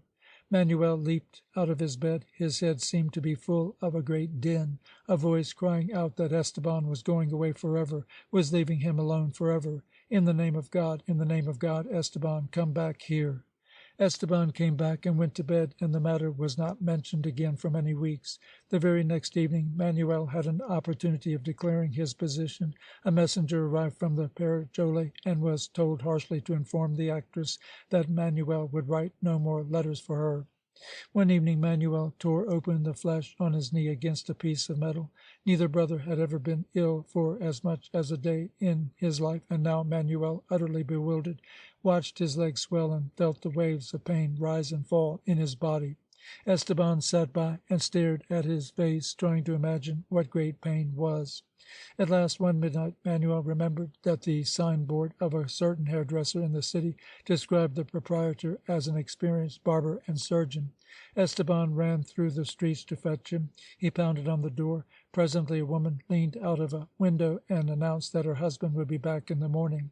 During the fearful hours that followed, they told one another that when the doctor had seen the leg all would be well. He would do something about it, and Manuel would be out around the town in a day or two, even in a day, perhaps even less than a day. The barber arrived and prescribed various draughts and ointments. Esteban was instructed to lay cold cloths on his brother's leg every hour. The barber withdrew, and the brothers sat down to wait for the pain to subside. But while they continued staring into one another's face, waiting for the miracle of science, the pain grew worse. Hour after hour Esteban approached with his dripping towel, and they discovered that the moment of its application was the worst of all. With all the fortitude in the world, Manuel could not prevent himself from shouting and from flinging himself about upon the bed. Night came on, and still Esteban stolidly waited and watched and worked. 9, 10, 11. Now when the time drew near to apply the cloths, The hour struck so musically from all those towers. Manuel would plead with Esteban not to do his work. He would resort to guile and declare that he scarcely felt it. But Esteban, his heart bursting with pain and his lips a line of iron, would roll back the blanket and bind the towel fiercely in its place. Manuel gradually became delirious, and under this application all the thoughts he did not permit himself in his right mind would burst magnified from his mouth. Finally, at 2 o'clock, out of his mind with rage and pain, and flinging himself half out of the bed until his head struck the floor, Manuel cried, "God condemn your soul to the hottest hell there is. 1,000 devils torture you forever, Esteban. God condemn your soul, do you hear?" At first, the air gone out of his body, Esteban went out into the hall and leaned against the door, his mouth and eyes wide open. Still he heard from within, "Yes, Esteban, may God damn your beastly soul forever. Do you hear that? For coming between me and what was mine by right. She was mine, do you hear it? And what right had you?" And he would go off into an elaborate description of the Paracole. These outbursts recurred hourly. It was some time before Esteban was able to realize that his brother's mind was not then clear. After some moments of horror, in which his being a devout believer had its part, he would return to the room and go about his duties with bent head. Towards dawn his brother became serener, for what human ill does not dawn seemed to be an alleviation. It was in one of these intervals that Manuel said quite calmly, "God's son, I feel better, Esteban. Those cloths must be good after all. You'll see, I'll be up and around to-morrow. You haven't slept for days. You'll see I won't cause you any more trouble, Esteban." "It's no trouble, you fool. You mustn't take me seriously when I try and stop you putting on the old cloths, Esteban." A long pause. At last Esteban brought out, barely audible, "Don't you think it would be fine if I sent for the Paracole? She could just come and see you for a few minutes, I mean." "Her? You still thinking about her? I wouldn't have her here for anything. No." But Esteban was not content yet. He dragged up a few more phrases from the very centre of his being. "Manuel, you still feel, don't you, that I came between you and the Paracole? And you don't remember that I told you it was all right with me? I swear to you I'd have been glad if you'd gone away with her, or anything." "What are you bringing that up for, Esteban? I tell you in God's own name I never think of that. She's nothing to me. When are you going to forget that, Esteban? I tell you I'm glad things are as they are. Look, I got to get angry when you keep going back to that." "Manuel, I wouldn't speak of it again, only when you get angry at me about the cloths. You get angry at me about that, too, and you talk about it, and you look, I'm not responsible what I say. My old leg hurts then, see? Then you don't damn me to hell because it looks like I came between you and the Paracole.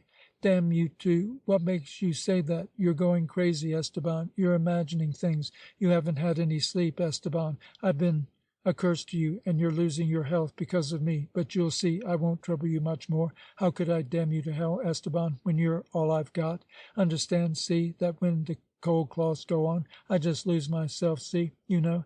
Don't think about it twice. It's time to put them on now. I won't say a word." "No, Manuel, I'll skip this time. It won't do you any harm. I'll just skip this time.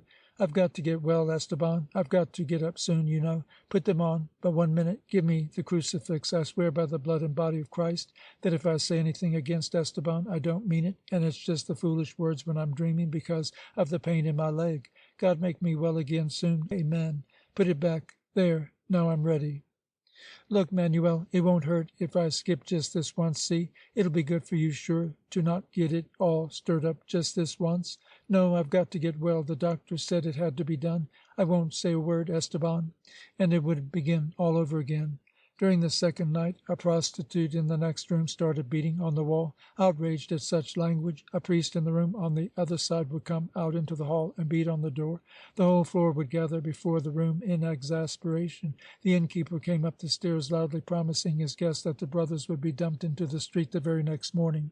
Esteban, holding his candle, would go into the hall and permit them to rage at him for as long as they pleased, but after that he took to pressing his hand firmly over his brother's mouth during the moments of greatest stress. This increased Manuel's personal rage at him, and he would babble all through the night.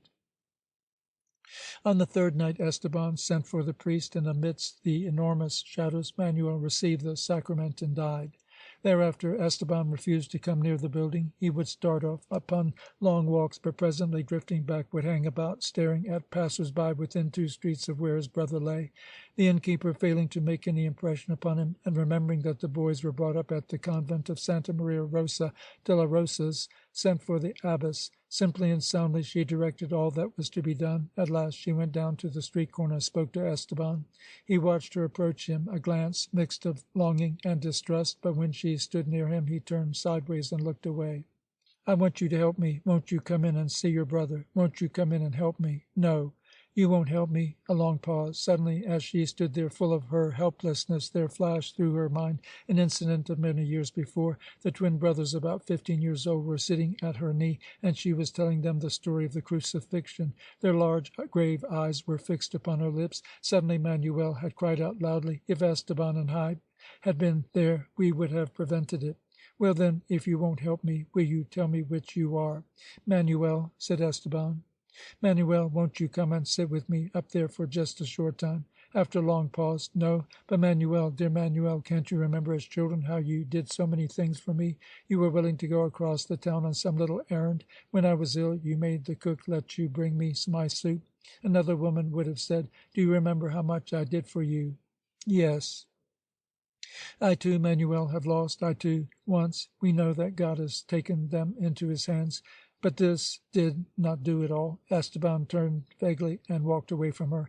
When he had got about 20 paces, he stopped and stared down a side street like a dog who wants to go away, but is reluctant to offend the master who calls him back. That was all they could get out of him. When the fearful procession passed through the city, with its black hoods and masks, its candles in broad daylight, its display of heaped up skulls, its terrifying psalms, Esteban followed it in the parallel streets, catching glimpses of it from a distance like a savage. All Lima was interested in this separation of the brothers. Housewives whispered together sympathetically about it as they unfurled their carpets from the balconies. The men in the wine shops, alluding to it, shook their heads and smoked in silence for a while. Travellers from the interior told of seeing Esteban as he strayed with eyes like coals along the dried-up beds of rivers or through the great ruins of the old race. A herder of llamas had come upon him standing upon a hilltop, asleep or dazed, wet with dew under the stars. Some fishermen surprised him swimming far out from shore. From time to time he would find work to do. He would become a shepherd or a carter, but after a few months he would disappear and stride from province to province. But he always returned to Lima. One day he appeared at the door of the Perichole's dressing-room. He made as though to speak, gazed earnestly at her, and vanished. One day a sister came running into the office at Madre Maria del Pilar with the news that Esteban, whom the world called Manuel, was lingering about the door of the convent. The abbess hurried out into the street. For months she had been asking herself what strategy could reconcile this half-demented boy to living among them again. She assembled as grave and calm a manner as she was able, and appearing at the street door, murmured, "My friend," and looked at him. He gazed back at her with the same glance of longing and distrust that he had shown her before, and stood trembling. Again she whispered, "My friend," and moved a step forward. Suddenly Esteban turned, and, breaking into a run, disappeared. Madre Maria del Pilar rushed stumbling back to her desk and fell upon her knees, exclaiming angrily, "I've prayed for wisdom, and you have given me none. You have not chosen to give me the least grace. I'm a mere scrubber of floors." But during the penance she set herself for this impudence, the thought came to her to send for Captain Alvarado. 3 weeks later she had a 10-minute conversation with him, and the next day started for Cuzco, where it was said Esteban was doing some copying for the university.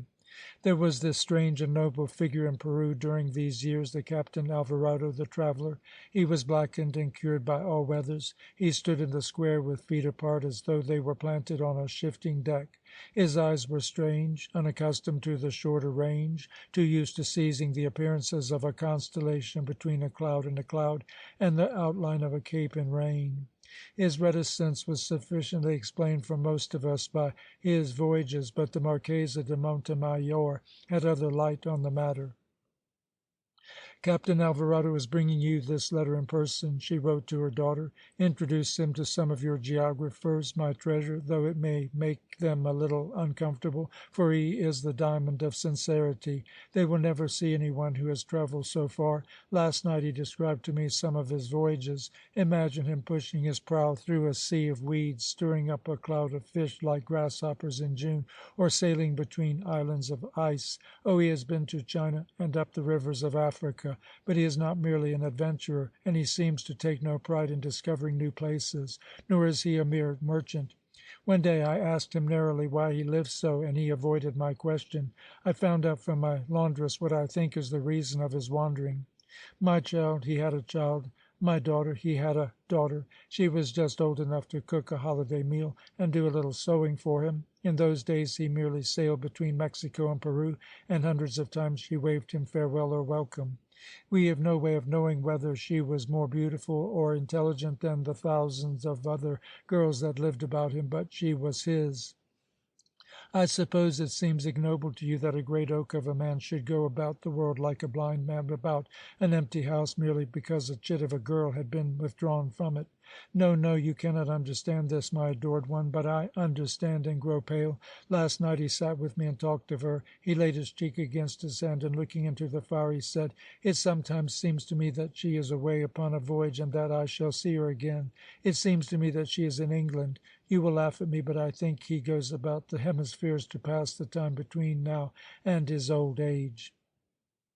The brothers had always entertained a great respect for Captain Alvarado. They had worked for him a short time, and the silence of the three of them had made a little kernel of sense in a world of boasting, self-excuse, and rhetoric. So now when the great traveller came into the dark kitchen where Esteban was eating, the boy drew his chair farther into the shadow, but at a distance he was glad. The captain gave no sign of recognizing or even of seeing him until he had finished his meal.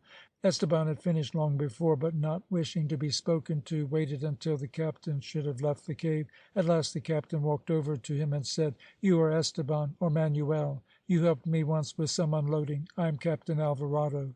"Yes," said Esteban. "How are you?" Esteban muttered something. "I'm looking for some strong fellows to go on my next trip with me."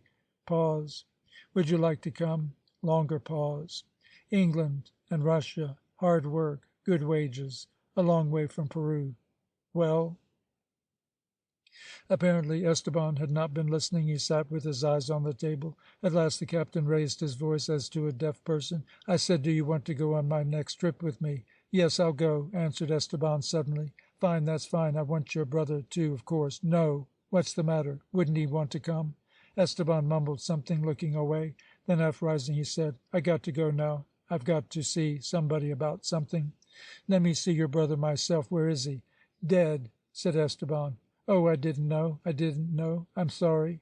"Yes," said Esteban. "I got to go." Which are you? What's your name?" "Esteban." "When did Manuel die?" "Oh, just a few weeks. He hit his knee against something, and just a few weeks ago." They both kept their eyes on the floor. "How old are you, Esteban?" 22. "Well, that's settled, then. You're coming with me." "Yes." "You may not be used to the cold." "Yes, I'm used to it. I've got to go now. I got to go in the city and see somebody about something." "Well, Esteban, come back here for supper, and we'll talk about the trip. Come back and have some wine with me. See? Will you?" "Yes, I will. Go with God. Go with God." They had supper together, and it was arranged that they were to start for Lima the next morning. The captain got him very drunk. At first they poured and drank and poured and drank in silence. Then the captain began to talk about ships and their courses. He asked Esteban questions about tackle and about the guide stars. Then Esteban began to talk about other things, and to talk very loudly.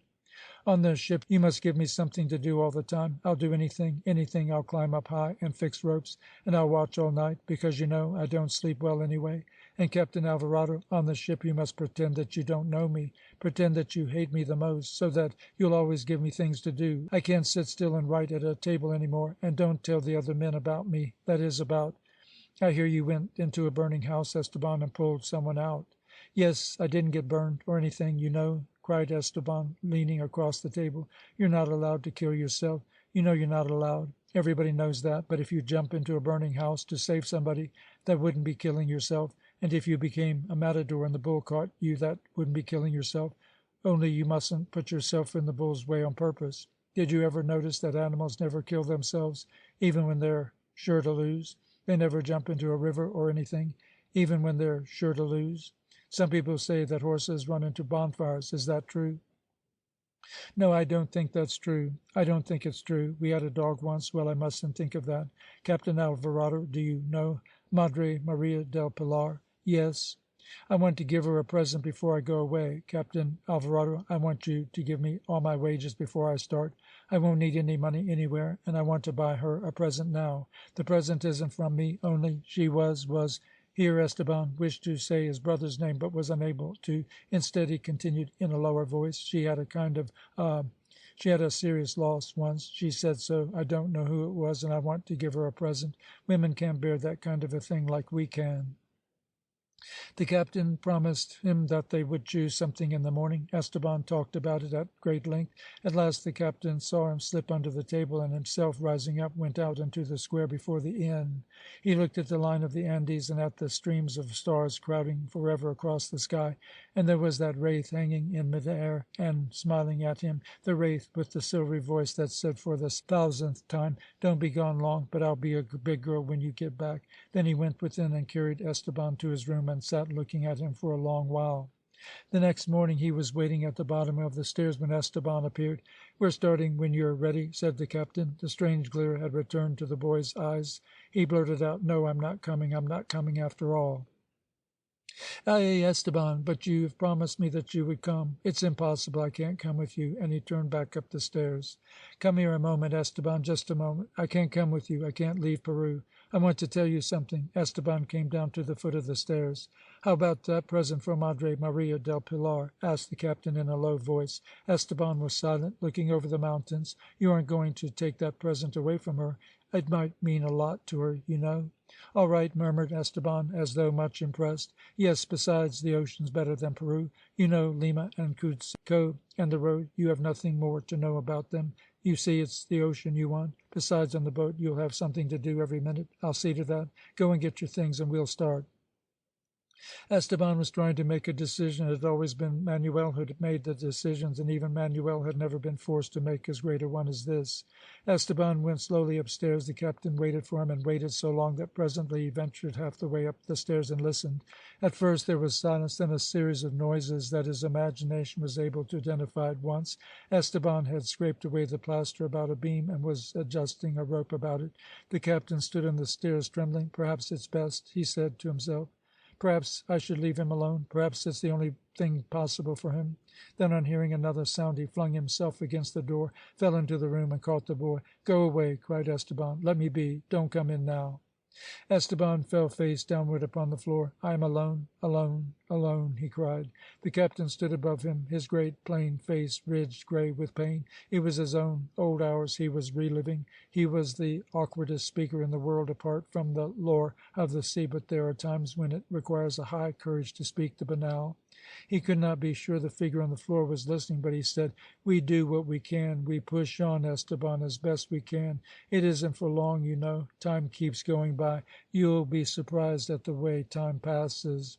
They started for Lima. When they reached the bridge of San Luis Rey, the captain descended to the stream below in order to supervise the passage of some merchandise, but Esteban crossed by the bridge and fell with it. End of Section 3.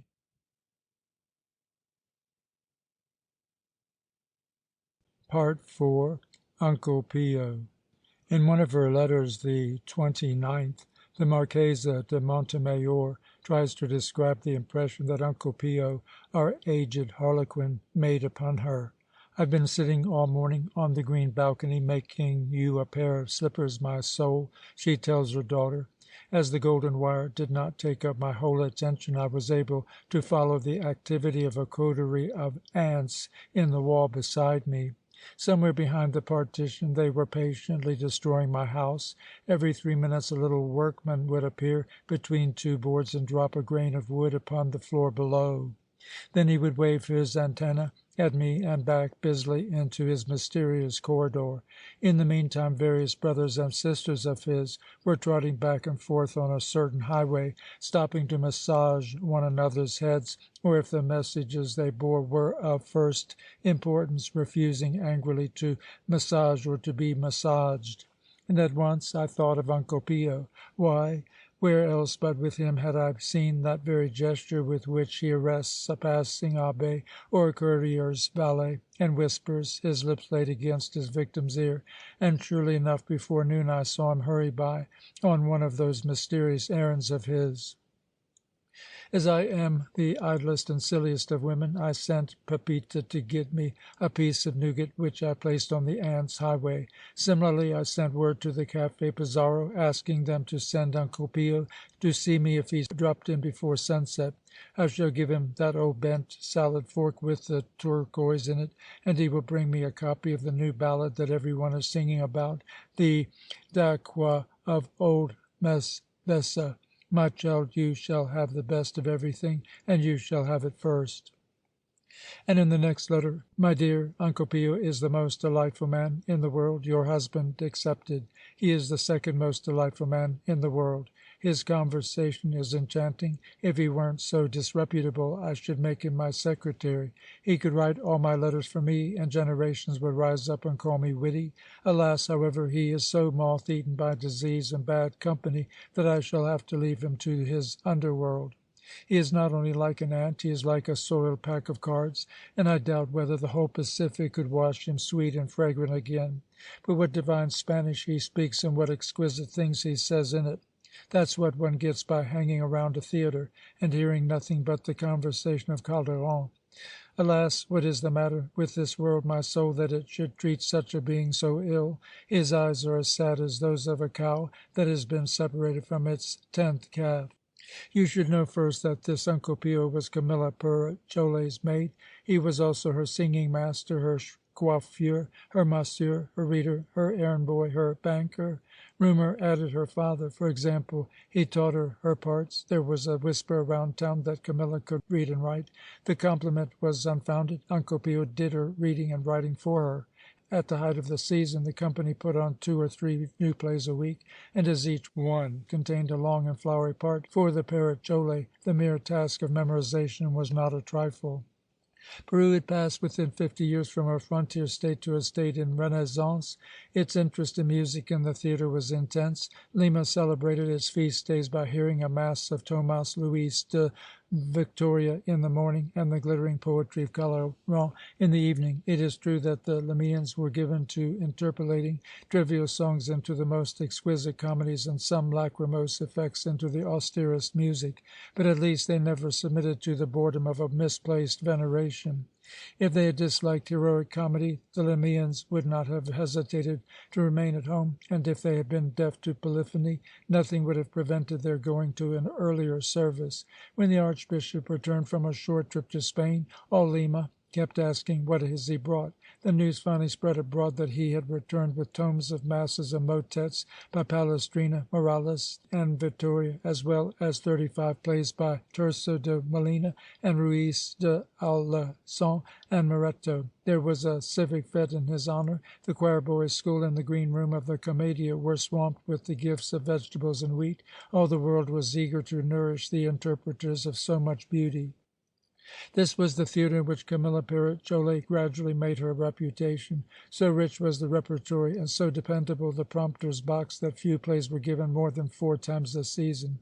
The manager had the whole flowering of the 17th century Spanish drama to draw upon, including many that are now lost to us. The Perechole had appeared in 100 plays of Lope de Vega alone. There were many admirable actresses in Lima during these years, but none better. The citizens were too far away from the theatres of Spain to realize that she was the best in the Spanish world. They kept sighing for a glimpse of the stars of Madrid, whom they had never seen and to whom they assigned vague new excellences. Only one person knew for certain that the Perechole was a great performer, and that was her tutor, Uncle Pio. Uncle Pio came of a good Castilian house illegitimately.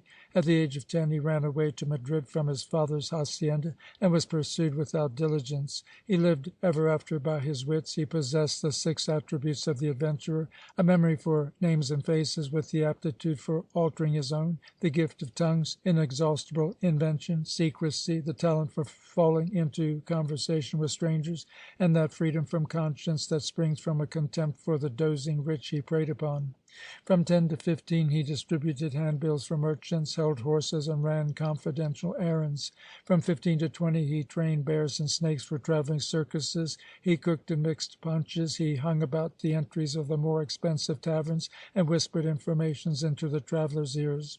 Sometimes nothing more dubious than that a certain noble house was reduced to selling its plate, and could thus dispense with the commission of a silversmith. He was attached to all the theatres in town, and could applaud like 10. He spread slanders at so much a slander.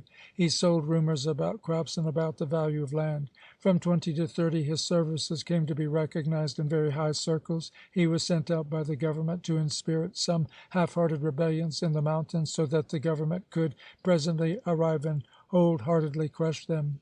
His discretion was so profound that the French party used him even when they knew that the Austrian party used him also. He had long interviews with the Princess des, but he came and went by the back stairs. During this phase he was no longer obliged to arrange gentlemen's pleasures, nor to plant little harvests of calumny. He never did one thing for more than 2 weeks at a time, even when enormous gains seemed likely to follow upon it. He could have become a circus manager, a theatrical director, a dealer in antiquities, an importer of Italian silks, a secretary in the palace or the cathedral, a dealer in provisions for the army, a speculator in houses and farms, a merchant in dissipations and pleasures. But there seemed to have been written into his personality, through some accident or early admiration of his childhood, a reluctance to own anything, to be tied down, to be held to a long engagement. It was this that prevented his thieving. For example, he had stolen several times, but the gains had not been sufficient to offset his dread of being locked up. He had sufficient ingenuity to escape on the field itself all the police in the world, but nothing could protect him against the tale-bearing of his enemies. Similarly, he had been reduced for a time to making investigations for the Inquisition, but when he had seen several of his victims led off in hoods, he felt that he might be involving himself in an institution whose movements were not evenly predictable. As he approached 20, Uncle Pio came to see quite clearly that his life had 3 aims. There was first this need of independence, cast into a curious pattern, namely, the desire to be varied, secret, and omniscient. He was willing to renounce the dignities of public life, if in secret he might feel that he looked down upon men from a great distance, knowing more about them than they knew themselves, and with a knowledge which occasionally passed into action and rendered him an agent in the affairs of states and persons. In the second place, he wanted to be always near beautiful women, of whom he was always in the best and worst sense the worshipper. To be near them was as necessary to him as breathing. His reverence for beauty and charm was there for any one to see and to laugh at, and the ladies of the theatre and the court and the houses of pleasure loved his connoisseurship. They tormented him and insulted him and asked his advice, and were singularly comforted by his absurd devotion. He suffered greatly their rages and their meannesses and their confiding tears. All he asked was to be accepted casually, to be trusted, to be allowed, like a friendly and slightly foolish dog, to come and go in their rooms and to write their letters for them. He was insatiably curious about their minds and their hearts. He never expected to be loved by them, borrowing for a moment another sense of that word. For that he carried his money to the obscure parts of the city. He was always desperately unprepossessing, with his wisp of a moustache and his wisp of a beard and his big, ridiculous, sad eyes. They constituted his parish. It was from them that he acquired the name of Uncle Pio, and it was when they were in trouble that he most revealed himself. When they fell from favor, he lent them money. When they were ill, he outlasted the flagging devotion of their lovers and the exasperation of their maids. When time or disease robbed them of their beauty, he served them still for their beauty's memory. And when they died, his was the honest grief that saw them as far as possible on their journey. In the third place, he wanted to be near those that loved Spanish literature and its masterpieces, especially in the theatre. He had discovered all that treasure for himself, borrowing or stealing from the libraries of his patrons, feeding himself upon it in secrecy, behind the scenes, as it were, of his mad life. He was contemptuous of the great persons who, for all their education and usage, exhibited no care nor astonishment before the miracles of word order in Calderon and Cervantes. He longed himself to make verses. He never realized that many of the satirical songs he had written for the vaudevilles passed into folk music and have been born everywhere along the high roads. As the result of one of those quarrels that arise so naturally in brothels, his life became too complicated, and he removed to Peru. Uncle Pio in Peru was even more versatile than Uncle Pio in Europe. Here, too, he touched upon real estate, circuses, pleasures, insurrections, and antiques. A Chinese junk had been blown from Canton to America. He dragged up the beach the bales of deep red porcelain and sold the bowls to the collectors of Vertu. He traced down the sovereign remedies of the Incas and started a smart trade in pills. Within 4 months he knew practically everyone in Lima. He presently added to this acquaintance the inhabitants of scores of seacoast towns, mining camps, and settlements in the interior. His pretensions to omniscience became more and more plausible. The viceroy discovered Uncle Pio and all this richness of reference. He engaged his services in many affairs. In the decay of his judgment, Don Andres had retained one talent. He was a master of the technique of handling confidential servants. He treated Uncle Pio with great tact and some deference. He understood which errands the other should not be asked to undertake, and he understood his need for variety and intermission. Uncle Pio, in turn, was perpetually astonished that the prince should make so little use of his position for power, or for fantasy, or for sheer delight in the manipulation of other men's destinies. But the servant loved the master because he could quote from any of Cervantes' prefaces, and because his tongue had a little Castilian salt about it still. Many a morning Uncle Pio entered the palace through corridors where there was no one to cross but a confessor or a confidential bully, and sat with the viceroy over his morning chocolate. But for all his activity, nothing made Uncle Pio rich. One would have said that he abandoned a venture when it threatened to prosper. Although no one knew it, he owned a house. It was full of dogs that could add and multiply, and the top floor was reserved for birds. But even in this kingdom he was lonely, and proud in his loneliness, as though there resided a certain superiority in such a solitude. Finally he stumbled upon an adventure that came like some strange gift from the skies, and that combined the three great aims of his life: his passion for overseeing the lives of others, his worship of beautiful women, and his admiration for the treasures of Spanish literature. He discovered Camilla Pericole. Her real name was Michaela Villegas. She was singing in cafes at the age of 12, and Uncle Pio had always been the very soul of cafes. Now, as he sat among the guitarists and watched this awkward girl singing ballads, imitating every inflection of the more experienced singers who had preceded her, the determination entered his mind to play Pygmalion. He bought her. Instead of sleeping locked up in the wine bin, she inherited a cot in his house. He wrote songs for her. He taught her how to listen to the quality of her tone, and bought her a new dress. At first all she noticed was that it was wonderful not to be whipped, to be offered hot soups, and to be taught something. But it was Uncle Pio who was really dazzled. His rash experiment flourished beyond all prophecy. The little 12-year-old, silent and always a little sullen, devoured work.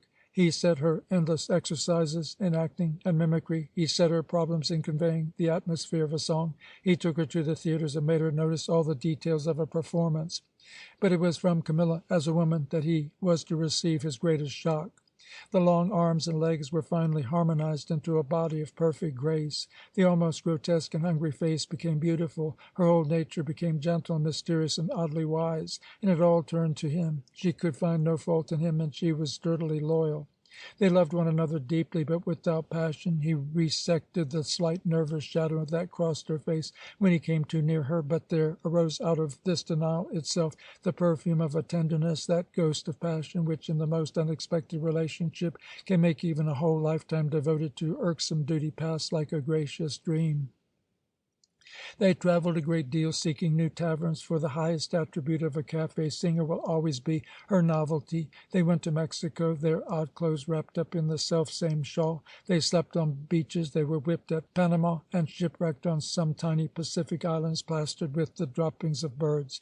They tramped through jungles, delicately picking their way among snakes and beetles. They sold themselves out as harvesters in a hard season. Nothing in the world was very surprising to them.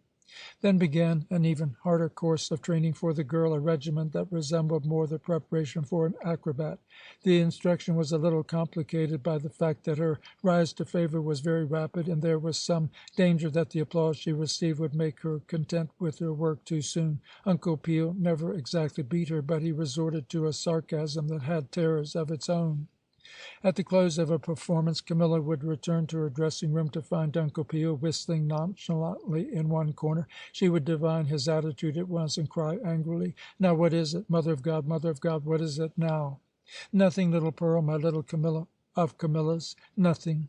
There was something you didn't like, ugly, fault-finding thing that you are. Come on now. What was it? Look, I'm ready." "No, little fish, adorable morning star, I suppose you did as well as you could." The suggestion that she was a limited artist, and that certain felicities would be forever closed to her, never failed to make Camilla frantic. She would burst into tears. "I wish I'd never known you. You poisoned my whole life. You just think I did badly. It pleases you to pretend that I was bad. All right, then, be quiet." Uncle Pio went on whistling. "The fact is, I know I was weak tonight, and don't need you to tell me so. So there. Now go away. I don't want to see you around. It's hard enough to play that part without coming back and finding you this way." Suddenly Uncle Pio would lean forward and ask with angry intensity, "Why did you take that speech to the prisoner so fast?" More tears from the Paracole. "Oh, God, let me die in peace. One day you tell me to go faster and another to go slower. Anyway, I shall be crazy in a year or two, and then it won't matter." More whistling. Besides, the audience applauded as never before. Do you hear me? As never before. There, too fast or too slow is nothing to them. They wept. I was divine. That's all I care for. Now be silent. Be silent. He was absolutely silent. "You may comb my hair, but if you say another word I shall never play again. You can find some other girl. That's all." Thereupon he would comb her hair soothingly for 10 minutes, pretending not to notice the sobs that were shaking her exhausted body. At last she would turn quickly, and catching one of his hands would kiss it frantically. "Uncle Pio, was I so bad? Was I a disgrace to you? Was it so awful that you left the theatre?" After a long pause Uncle Pio would admit judiciously, "You were good in the scene on the ship. But I've been better, Uncle Pio. You remember the night you came back from Cuzco? You were pretty good at the close." "Was I? But my flower, my pearl, was the matter in the speech to the prisoner?" Here the Paracole would fling her face and arms upon the table amid the pomades, caught up into a tremendous fit of weeping. Only perfection would do, only perfection, and that had never come. Then, beginning in a low voice, Uncle Pio would talk for an hour, analyzing the play, entering into a world of finesse in matters of voice and gesture and tempo, and often until dawn they would remain there declaiming to one another the lordly conversation of Calderon. Whom were these two seeking to please? Not the audiences of Lima. They had long since been satisfied. We come from a world we have known incredible standards of excellence, and we dimly remember beauties which we have not seized again, and we go back to that world. Uncle Pio and Camilla Paracole were tormenting themselves in an effort to establish in Peru the standards of the theatres in some heaven whither Calderon had preceded them. The public for which masterpieces are intended is not on this earth. With the passing of time, Camilla lost some of this absorption in her art. A certain intermittent contempt for acting made her negligent. It was due to the poverty of interest in women's roles throughout Spanish classical drama. At a time when the playwrights grouped about the courts of England and France, a little later of Venice, were enriching the parts of women with studies in wit, charm, passion, and hysteria, the dramatists of Spain kept their eyes on their heroes, on gentlemen torn between the conflicting claims of honor, or as sinners returning at the last moment to the cross. For a number of years Uncle Pio spent himself in discovering ways to interest the Paracoli in the roles that fell to her. Upon one occasion he was able to announce to Camilla that a granddaughter of Vico de Barrera had arrived in Peru. Uncle Pio had long since communicated to Camilla his veneration for great poets, and Camilla never questioned the view that they were a little above the kings and not below the saints. So it was in great excitement that the two of them chose one of the master's plays to perform before his granddaughter. They rehearsed the poem 100 times, now in the great joy of invention, now in dejection. On the night of the performance, Camilla, peering out between the folds of the curtain, had Uncle Pio point out to her the little middle-aged woman worn with the cares of penury and a large family. But it seemed to Camilla that she was looking at all the beauty and dignity in the world. As she waited for the lines that preceded her entrance, she clung to Uncle Pio in reverent silence, her heart beating loudly. Between the acts she retired to the dusty corner of the warehouse, where no one would find her, and sat staring into the corners. At the close of the performance, Uncle Pio brought the granddaughter of Vico de Barrera into Camilla's room. Camilla stood among the clothes that hung upon the wall, weeping with happiness and shame. Finally she flung herself on her knees and kissed the older woman's hands, and the older woman kissed hers, and while the audience went home and went to bed, the visitor remained telling Camilla the little stories that had remained in the family, of Vico's work and of his habits. Uncle Pio was at his happiest when a new actress entered the company, for the discovery of a new talent at her side never failed to bestir the Paracoli. To Uncle Pio, standing at the back of the auditorium, bent double with joy and malice, it seemed that the body of the Paracoli had become an alabaster lamp in which a strong light had been placed. Without any resort to tricks or to false emphasis, she set herself to efface the newcomer. If the play were a comedy, she became the very abstraction of wit, and as was more likely it was a drama of wronged ladies and implacable hates, the stage fairly smouldered with her emotion. Her personality became so electric that if she so much as laid her hand upon that of a fellow actor, a sympathetic shudder ran through the audience. But such occasions of excellence became less and less frequent. As her technique became sounder, Camilla's sincerity became less necessary. Even when she was absent-minded, the audience did not notice the difference, and only Uncle Pio grieved. Camilla had a very beautiful face, or rather a face beautiful save in repose. In repose one was startled to discover that the nose was long and thin, the mouth tired and a little childish, the eyes unsatisfied, a rather pinched peasant girl dragged from the café chantant, and quite incapable of establishing any harmony between the claims of her art, of her appetites, of her dreams, and of her crowded daily routine. Each of these was a world in itself, and the warfare between them would soon have reduced to idiocy or triviality a less tenacious physique. We have seen that in spite of her discontent with her parts, the Paracoli knew very well the joy that might reside in acting, and warmed herself from time to time at that flame. But that of love attracted her more often, though with no greater assurance of happiness, until Jupiter himself sent her some pearls. Don Andres de Ribera, the Viceroy of Peru, was the remnant of a delightful man broken by the table, the alcove, a grandeeship, and 10 years of exile.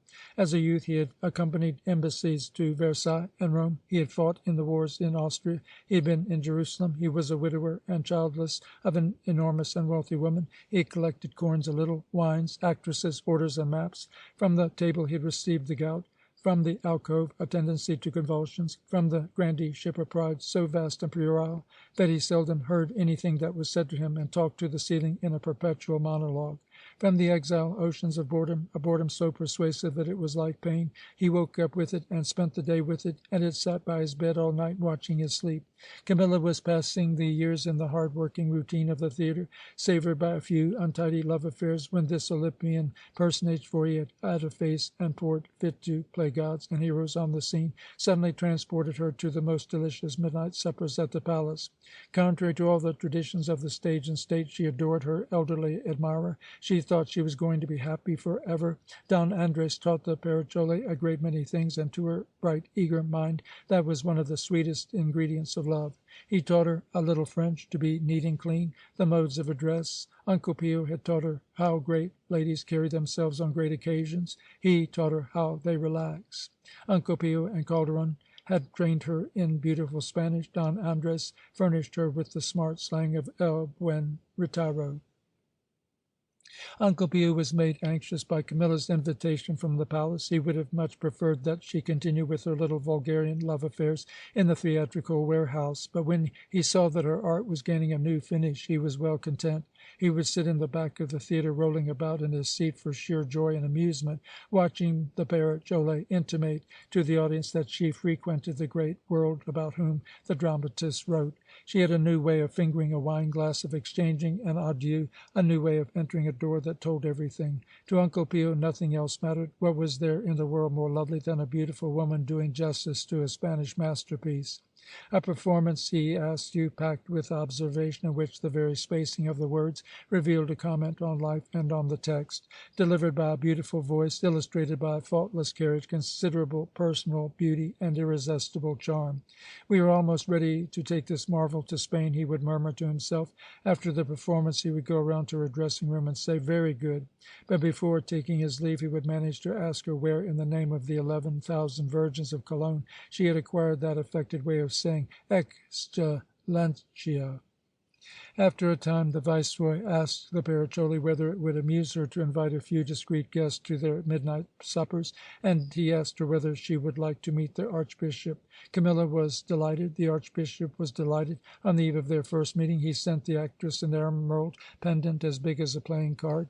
There was something in Lima that was wrapped up in yards of violet satin, from which protruded a great dropsical head and two fat pearly hands, and that was its Archbishop. Between the rolls of flesh that surrounded them looked out two black eyes, speaking discomfort, kindliness, and wit. A curious and eager soul was imprisoned in all this lard, but by dint of never refusing himself a pheasant or a goose or his daily procession of Roman wines, he was his own bitter jailer. He loved his cathedral, he loved his duties, he was very devout. Some days he regarded his bulk ruefully, but the distress of remorse was less poignant than the distress of fasting, and he was presently found deliberating over the secret messages that a certain roast sends to the certain salad that will follow it. And to punish himself he led an exemplary life in every other respect. He had read all the literature of antiquity and forgotten all about it, except a general aroma of charm and disillusion. He had been learned in the Fathers and the Councils, and forgotten all about them, save a floating impression of dissensions that had no application to Peru. He had read all the libertine masterpieces of Italy and France, and reread them annually, even in the torments of the stone, happily dissolved by drinking the water from the springs of Santa Maria de Cluxembuqua. He could find nothing more nourishing than the anecdotes of Brantome and the divine Aretino. The Archbishop knew that most of the priests of Peru were scoundrels. It required all his delicate Epicurean education to prevent his doing something about it. He had to repeat over to himself his favourite notions, that the injustice and unhappiness in the world is a constant, that the theory of progress is a delusion, that the poor, never having known happiness, are insensible to misfortune. Like all the rich, he could not bring himself to believe that the poor, look at their houses, look at their clothes, could really suffer. Like all the cultivated, he believed that only the widely read could be said to know that they were unhappy. On one occasion, the iniquities in his see having been called to his notice, he almost did something about it. He had just heard that it was becoming a rule in Peru for priests to exact 2 measures of meal for a fairly good absolution, and 5 measures for a really effective one. He trembled with indignation. He roared to his secretary, and bidding him bring up his writing materials, announced that he was going to dictate an overwhelming message to his shepherds. But there was no ink left in the inkwell. There was no ink left in the next room. There was no ink to be found in the whole palace. This state of things in his household so upset the good man that he fell ill of the combined rages and learned to guard himself against indignations. The addition of the Archbishop to the suppers was so successful that Don Andres began to think of new names. He had grown increasingly dependent upon Uncle Pio, but waited until Camilla should propose his inclusion of her own accord. And in due time Uncle Pio brought with him that courser of the seas, the Captain Alvarado. Generally the reunion had been several hours under way before Camilla was able to join them after her performance at the theatre. She would arrive towards 1 o'clock, radiant and bejewelled and very tired. The 4 men received her as they would a great queen. For an hour or so she would carry the conversation, but gradually reclining more and more against Don Andres's shoulder, she would follow the talk as it flitted from one humorous blind face to another. All night they talked, secretly comforting their hearts that longed always for Spain, and telling themselves that such a symposium was after the manner of the high Spanish soul. They talked about ghosts and second sight, and about the earth before man appeared upon it, and about the possibility of the planets striking against one another, about whether the soul can be seen like a dove fluttering away at the moment of death. They wondered whether at the second coming of Christ to Jerusalem, Peru would be long in receiving the news. They talked until the sun rose, about wars and kings, about poets and scholars, and about strange countries. Each one poured into the conversation his store of wise, sad anecdotes, and his dry regret about the race of men. The flood of golden light struck across the Andes, and entering the great window fell upon the piles of fruit, the stained brocade upon the table, and the sweet, thoughtful forehead of the Paracoli as she lay sleeping against the sleeve of her protector. There would ensue a long pause, no one wishing to make the first move to go, and the glances of them all would rest upon this strange, beautiful bird who lived among them. But Uncle Peo's glance had been upon her all night, a quick glance from his black eyes, full of tenderness and anxiety, resting on the great secret and reason of his life. But Uncle Pio never ceased watching Camilla. He divided the inhabitants of this world into two groups, into those who had loved and those who had not. It was a horrible aristocracy, apparently, for those who had no capacity for love, or rather for suffering in love, could not be said to be alive, and certainly would not live again after their death.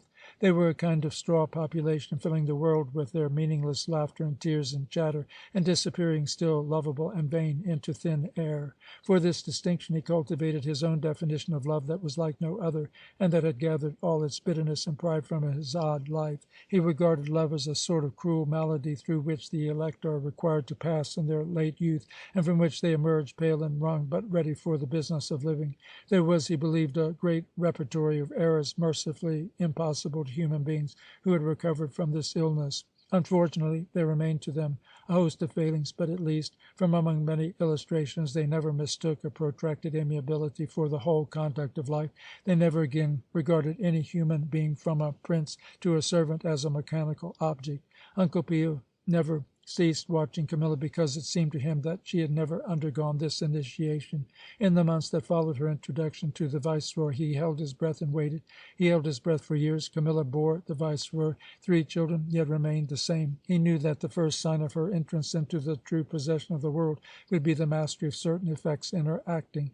There were certain passages in the plays that she would compass some day simply, easily, and with secret joy, because they alluded to the new, rich wisdom of her heart, but her treatment of such passages became more and more cursory, not to say embarrassed. He presently saw that she had tired of Don Andres, and had returned to a series of furtive love affairs with the actors and matadors and merchants of the town.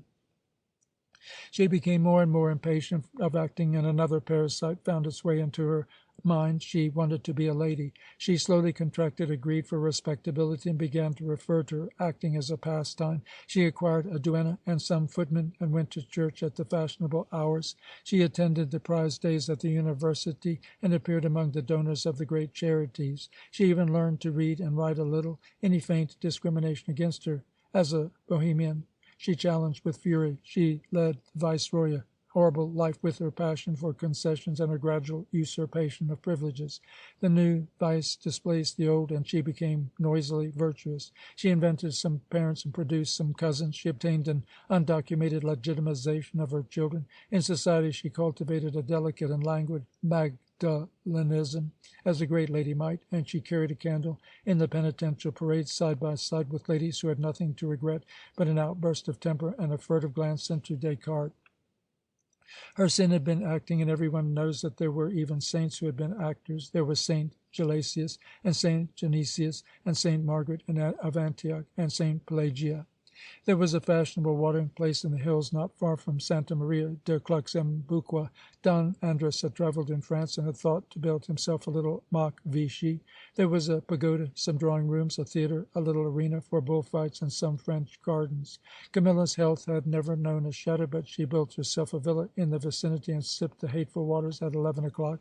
The Marquesa de Montemayor has left a brilliant picture of this opera bouffe paradise, with the reigning divinity parading her fierce sensitiveness along the avenues of powdered shell, and receiving the homage of all those who could not afford to offend the Viceroy. Dona Maria draws a portrait of this ruler, stately and weary, gambling all through the night in sums that would have raised another Escurial. And beside him she sets the portrait of his son, Camilla's little Don Jaime. Don Jaime, at 7 years, was a rachitic little body, who seemed to have inherited not only his mother's forehead and eyes, but his father's liability to convulsions. He bore his pain with the silent bewilderment of an animal, and like an animal he was mortally ashamed when any evidences of it occurred in public. He was so beautiful that the more trivial forms of pity were hushed in his presence, and his long thoughts about his difficulties had given his face a patient and startling dignity. His mother dressed him in garnet velvet, and when he was able he followed her about at a distance of several yards, extricating himself gravely from the ladies who tried to detain him in conversation.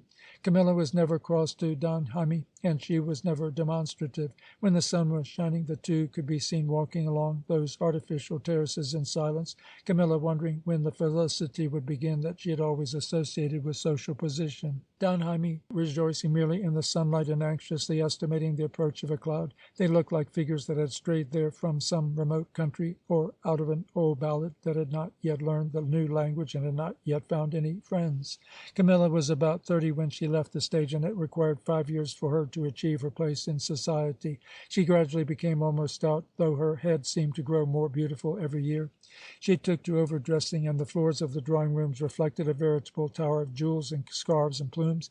Her face and hands were covered with a bluish powder, against which she drew an irritable mouth in scarlet and orange. The almost distraught fury of her temper was varied by the unnatural sweetness of her address in the company of the dowagers.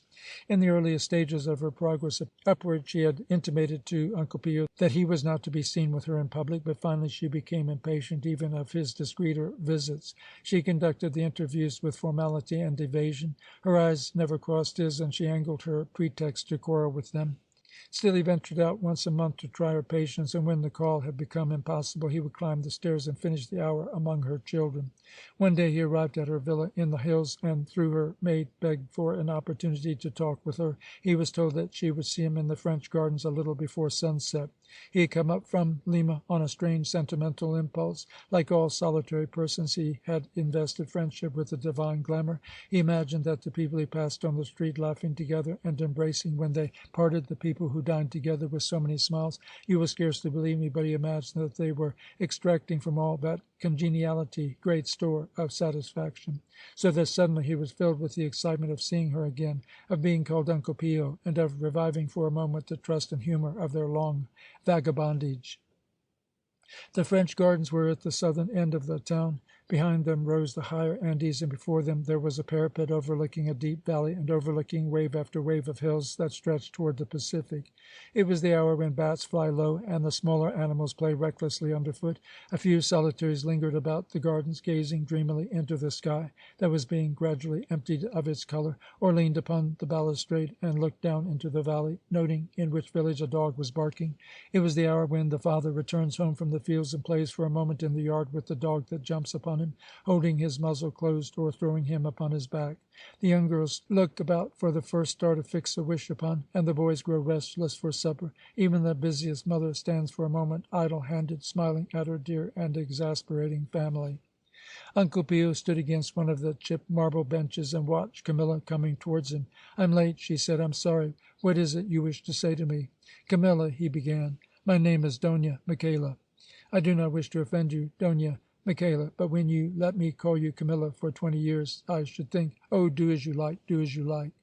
"Camilla, promise me that you will listen to me. Promise me that you will not run away at my first sentence." And once she burst out with unexpected passion. "Uncle Pio, listen to me. You are mad if you think you can make me return to the theatre. I look back at the theatre with horror. Understand that. The theatre indeed, the daily payments of insults in that filthy place. Understand that you are wasting your time." He answered gently. "I would not have you come back if you are happy with these new friends." "You don't like my new friends, then?" she asked quickly. "Whom do you offer me in their stead?" "Camilla, I only remember. I will not be criticized. I don't want any advice. It will be cold in a moment. I must go back to my house. Just give me up. That's all. Just put me out of your mind." "Dear Camilla, don't be angry. Let me talk to you. Just suffer me for 10 minutes." He did not understand why she was weeping. He did not know what to say. He talked at random. "You never even come to see the theatre, and they all notice it. The audiences are falling away now, too. They only put on the old comedy twice a week. All the other nights there are these new farces in prose. All is dull and childish and indecent. No one can speak Spanish any more. No one can even walk correctly any more. On Corpus Christi Day they gave Belshazzar's feast, where you were so wonderful. Now it was shameful. There was a pause. A beautiful procession of clouds like a flock of sheep was straying up from the sea, slipping up the valleys between the hills. Camilla suddenly touched his knee, and her face was like her face 20 years before. "Forgive me, Uncle Pio, for being so bad. Jaime was ill this afternoon. There's nothing one can do. He lies there so white and so surprised. One must just think of other things. Uncle Pio, it would be no good if I went back to the theatre. The audience has come for the prose farces. We were foolish to try and keep alive the old comedy. Let people read the old plays and books if they choose to. It is not worth while fighting with the crowd." "Wonderful, Camilla. I was not just you when you were on the stage. It was some foolish pride in me. I grudged you the praise that you deserved. Forgive me. You have always been a very great artist. If you come to see that you are not happy among these people, you might think about going to Madrid. You would have a great triumph there. You are still young and beautiful. There will be time later to be called Dona Michaela. We shall be old soon. We shall be dead soon. No, I shall never see Spain. All the world is alike, Madrid or Lima. Oh, if we could go away to some island where the people would know you for yourself and love you. You are 50 years old, and you are still dreaming of such islands, Uncle Pio." He bent his head and mumbled, "Of course, I love you, Camilla, as I always must, and more than I can say. To have known you is enough for my whole life. You are a great lady now, and you are rich. There is no longer any way that I can help you, but I am always ready." "How absurd you are," she said, smiling. "You said that as boys say it. You don't seem to learn as you grow older, Uncle Pio. There is no such thing as that kind of love in that kind of island. It's in the theatre you find such things." He looked shamefaced, but unconvinced. At last she rose and said sadly, "What are we talking about?" "It is growing cold. I must be going in. You must be resigned. I have no heart for the theatre." There was a pause. "And for the rest, oh, I do not understand. It is just circumstance. I must be what I must. Do not try to understand either. Don't think about me, Uncle Pio. Just forgive, that's all. Just try to forgive." She stood still a moment, searching for something deeply felt to say to him. The first cloud reached the terrace. It was dark. The last stragglers were leaving the gardens. She was thinking of Don Jaime and of Don Andres and of himself. She could not find the words. Suddenly she bent down and kissed his fingers and went quickly away. But he sat for a long time in the gathering clouds, trembling with happiness and trying to penetrate into the meaning of these things. Suddenly the news was all over Lima. Dona Michaela Villegas, the lady that used to be Camilla the Parachole, had the smallpox. Several hundred other persons had the smallpox also. But popular interest and malignity were concentrated upon the actress. A wild hope ran about the town that the beauty would be impaired, that had enabled her to despise the class from which she sprang. The news escaped from the sick room that Camilla had become ludicrous in homeliness, and the cup of the envious overflowed. As soon as she was able, she had herself carried from the city to her villa in the hills. She ordered the sale of her elegant little palace. She returned her jewels to their givers, and she sold her fine clothes. The viceroy, the archbishop, and the few men at court who had been her sincerest admirers besieged her door, still with messages and gifts. The messages were ignored, and the gifts were returned without comment. No one but her nurse and maids had been permitted to see her since the commencement of her illness. As an answer to his repeated attempts, Don Andres received a large sum of money from her, with a letter compounded of all that is possible in bitterness and pride. Like all beautiful women who have been brought up amid continual tributes to her beauty, she assumed without cynicism that it must necessarily be the basis of anyone's attachment to herself. Henceforth any attention paid to her must spring from a pity full of condescension and faintly perfumed with satisfaction at so complete a reversal. This assumption that she need look for no more devotion now that her beauty had passed proceeded from the fact that she had never realized any love save love as passion. Such love, though it expends itself in generosity and thoughtfulness, though it give birth to visions and to great poetry, remains among the sharpest expressions of self-interest. Not until it has passed through a long servitude, through its own self-hatred, through mockery, through great doubts, can it take its place among the loyalties. Many who have spent a lifetime in it can tell us less of love than the child that lost a dog yesterday. As her friends continued in their efforts to draw her again into society, she grew more and more angry, and dispatched insulting messages to the city. It was said for a time that she was retiring into religion, but new rumors that all was fury and despair on the little farm contradicted the old. For those near to her, the despair was fearful to behold. She was convinced that her life was over, her life and children's. In her hysterical pride she had given back more than she owed, and the approach of poverty was added to the loneliness and the gloom of her future. There was nothing left for her to do but to draw out her days in jealous solitude in the centre of the little farm that was falling into decay. She brooded for hours upon the joy of her enemies, and could be heard striding about her room with strange cries. Uncle Pio did not allow himself to be discouraged by dint of making himself useful to the children, by taking a hand in the management of the farm, and by discreetly lending her some money. He obtained his entrance into the house, and even into the presence of its veiled mistress. But even then Camilla, convinced in her pride that he pitied her, lashed him with the blade of her tongue, and derived some strange comfort from heaping him with sneers.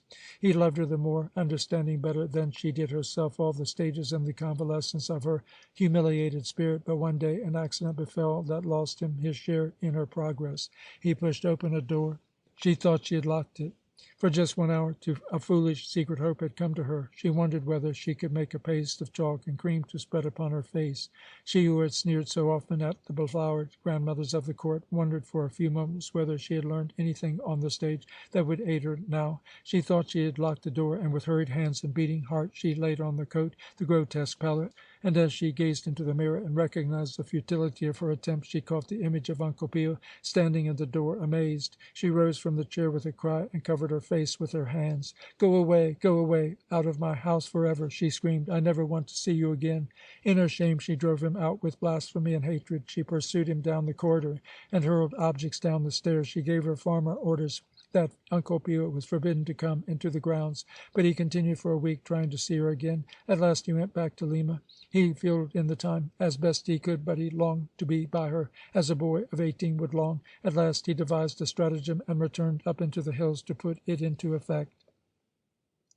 One morning before dawn he arose and lay on the ground below her window. He imitated in the darkness the sound of weeping, and as nearly as he could of a young girl's weeping. He continued in this for the whole quarter of an hour. He did not let his voice rise above that degree of loudness which Italian musicians would represent by the direction piano, but he frequently intermitted the sound, trusting that if she were asleep it would insinuate itself into her mind, as well as by duration as by degree.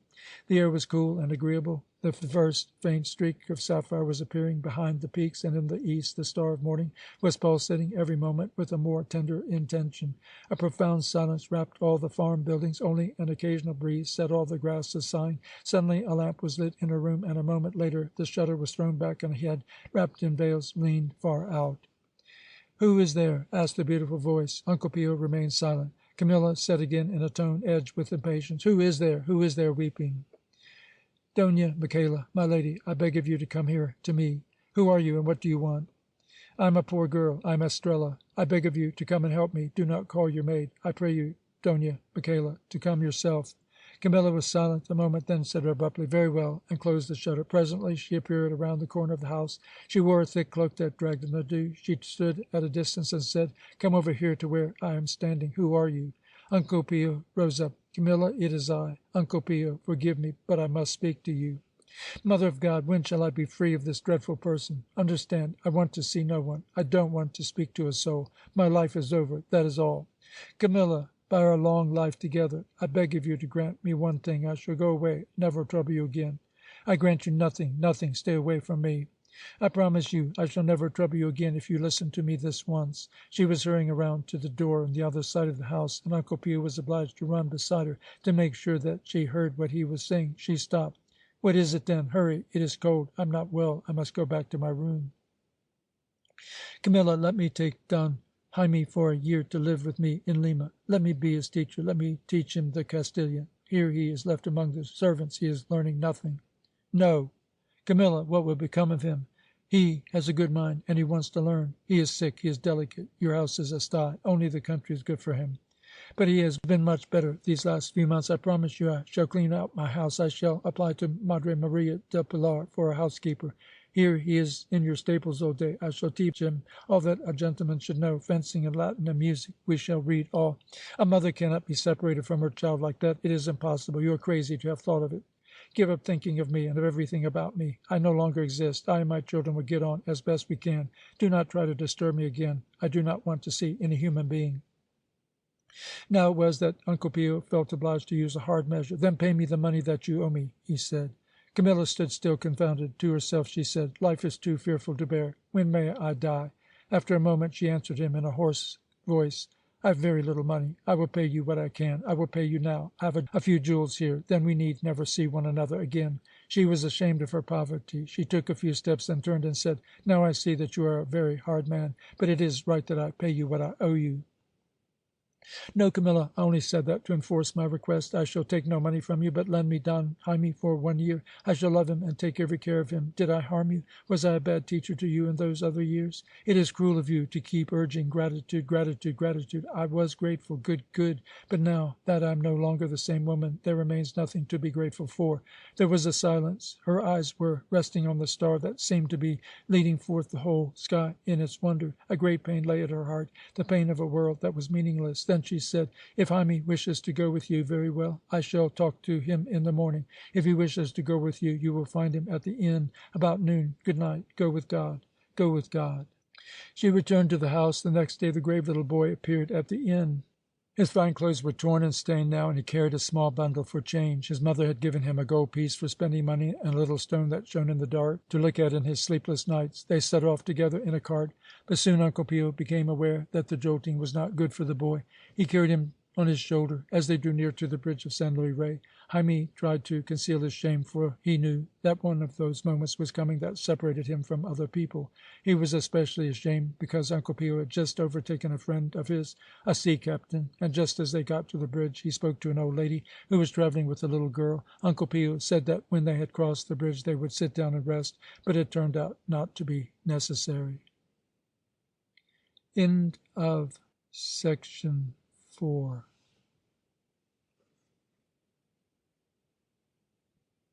Part 5, Perhaps an Intention. A new bridge of stone has been built in the place of the old, but the event has not been forgotten. It has passed into proverbial expressions. "I may see you Tuesday," says a Lamian, "unless the bridge falls." "My cousin lives by the bridge of San Luis Rey," says another, and a smile goes around the company, for that also means under the sword of Damocles. There are some poems about the accident, classics to be found in every Peruvian anthology, but the real literary monument is Brother Juniper's book. There are 100 ways of wondering at circumstance. Brother Juniper would never have arrived at his method had it not been for his friendship with a certain master in the University of San Martin. This student's wife had stolen away one morning on a boat for Spain, following a soldier, and had left him the care of 2 daughters in their cradle. He was possessed of all the bitterness that Brother Juniper lacked, and derived a sort of joy from the conviction that all was wrong in the world. He whispered into the Franciscan's ears such thoughts and anecdotes as belied the notion of a guided world. For a moment a look of distress, almost of defeat, would come into the brother's eyes. Then he would begin patiently explaining why such stories held no difficulty for a believer. There was a queen of Naples and Sicily, the student would say, who discovered that she was carrying an angry tumour in her side. In great dismay she commanded her subjects to fall to their prayers, and ordered that all the garments in Sicily and Naples be sewn with votive crosses. She was well loved by her people, and all their prayers and embroideries were sincere but ineffectual. Now she lies in the splendour of Monreal, and a few inches above her heart may be read the words, "I shall fear no evil." It was by dint of hearing a great many such sneers at faith that Brother Juniper became convinced that the world's time had come for proof, tabulated proof of the conviction that was so bright and exciting within him. When the pestilence visited his dear village of Puerto and carried off a large number of peasants, he secretly drew up a diagram of the characteristics of 15 victims and 15 survivors, the statistics of their value sub specie aeternitatis. Each soul was rated upon a basis of 10 as regards its goodness, its diligence in religious observance, and its importance to its family group. Here is a fragment of this ambitious chart. Alfonso G. Goodness 4, piety 4, usefulness 10. Nina, goodness 2, piety 5, usefulness 10. Manuel B. Goodness 10, piety 10, usefulness 0. Alfonso V. Goodness -8, piety -10, usefulness 10. Vera N. Goodness 0, piety 10, usefulness 10. The thing was more difficult than he had foreseen. Almost every soul in a difficult frontier community turned out to be indispensable economically, and the third column was all but useless. The examiner was driven to the use of minus terms when he confronted the personal character of Alfonso V., who was not, like Vera N., merely bad. He was a propagandist for badness, and not merely avoided church, but led others to avoid it. Vera N. was indeed bad, but she was a model worshipper and the mainstay of a full hut. From all this saddening data, Brother Juniper contrived an index for each peasant. He added up the total for victims and compared it with the total for survivors to discover that the dead were 5 times more worth saving. It almost looked as though the pestilence had been directed against the really valuable people in the village of Puerto, and on that afternoon Brother Juniper took a walk along the edge of the Pacific. He tore up his findings and cast them into the waves. He gazed for an hour upon the great clouds of pearl that hang forever upon the horizon of that sea, and extracted from their beauty a resignation that he did not permit his reason to examine. The discrepancy between faith and the facts is greater than is generally assumed. But there was another story of the Master of Saint Martin, not so subversive, this one, that probably gave to Brother Juniper the hint for his procedure after the fall of the bridge of San Luis Rey. This master was one day walking through the cathedral of Lima and stopped to read the epitaph of a lady. He read with an increasingly prominent lower lip that she had been for 20 years the center and joy of her home, that she had been the delight of her friends, that all who met her went away in astonishment at her goodness and beauty, and that there she lay, awaiting the return of her Lord. Now on the day that he read aloud these words, the Master of Saint Martin had much to fret him, and raising his eyes from the tablet, he spoke aloud in his rage. The shame of it, the persecution of it. Everyone knows that in the world we do nothing but feed our wills. Why perpetuate this legend of selflessness? Why keep this thing alive, this rumor of disinterestedness? And so saying, he resolved to expose this conspiracy of the stone cutters.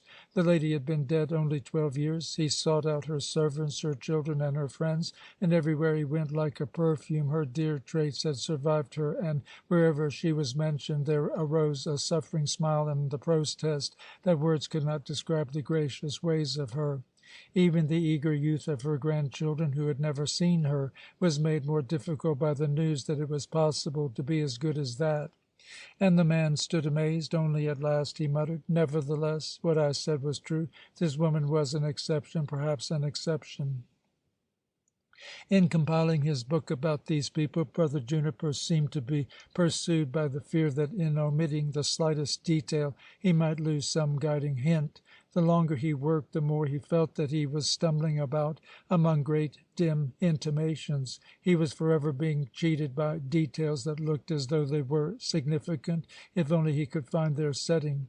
So he put everything down, on the notion, perhaps, that if he, or a keener head, reread the book 20 times, the countless facts would suddenly start to move, to assemble, and to betray their secret.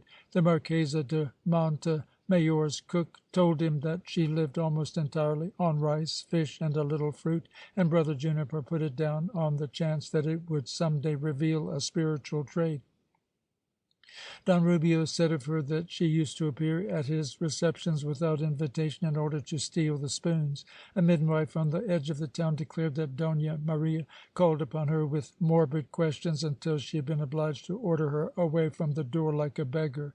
The bookseller of the town reported that she was one of the 3 most cultivated persons in Lima. Her farmer's wife declared that she was absent-minded but compact of goodness. The art of biography is more difficult than is generally supposed. Brother Juniper found that there was least to be learned from those who had been most closely associated with the subjects of his inquiry. Madre Maria del Pilar talked to him at length about Pepita, but she did not tell him of her own ambitions for her. The Parachole was at first difficult of approach, but presently even like the Franciscan. Her characterization of Uncle Pio flatly contradicted the stores of unsavory testimonies that he had acquired elsewhere. Her allusions to her son were few and conceited with pain. They closed the interview abruptly. The Captain Alvarado told what he could of Esteban and of Uncle Pio. Those who know most in this realm venture least. I shall spare you Brother Juniper's generalizations. They are always with us. He thought he saw in the same accident the wicked visited by destruction and the good called early to heaven. He thought he saw pride and wealth confounded as an object lesson to the world, and he thought he saw humility crowned and rewarded for the edification of the city. But Brother Juniper was not satisfied with his reasons. It was just possible that the Marquesa de Montemayor was not a monster of avarice, and Uncle Pio of self-indulgence. The book being done fell under the eyes of some judges and was suddenly pronounced heretical. It was ordered to be burned in the square with its author. Brother Juniper submitted to the decision that the devil had made use of him to effect a brilliant campaign in Peru. He sat in his cell that last night, trying to seek in his own life the pattern that had escaped him in 5 others. He was not rebellious. He was willing to lay down his life for the purity of the Church, but he longed for one voice somewhere to testify for him that his intention at least had been for faith. He thought there was no one in the world who believed him. But the next morning, in all that crowd and sunlight, there were many who believed, for he was much loved. There was a little delegation from the village of Puerto, and Nina, goodness 2, piety 5, usefulness 10, and others stood with drawn, puzzled faces while their little friar was given to the congenial flames.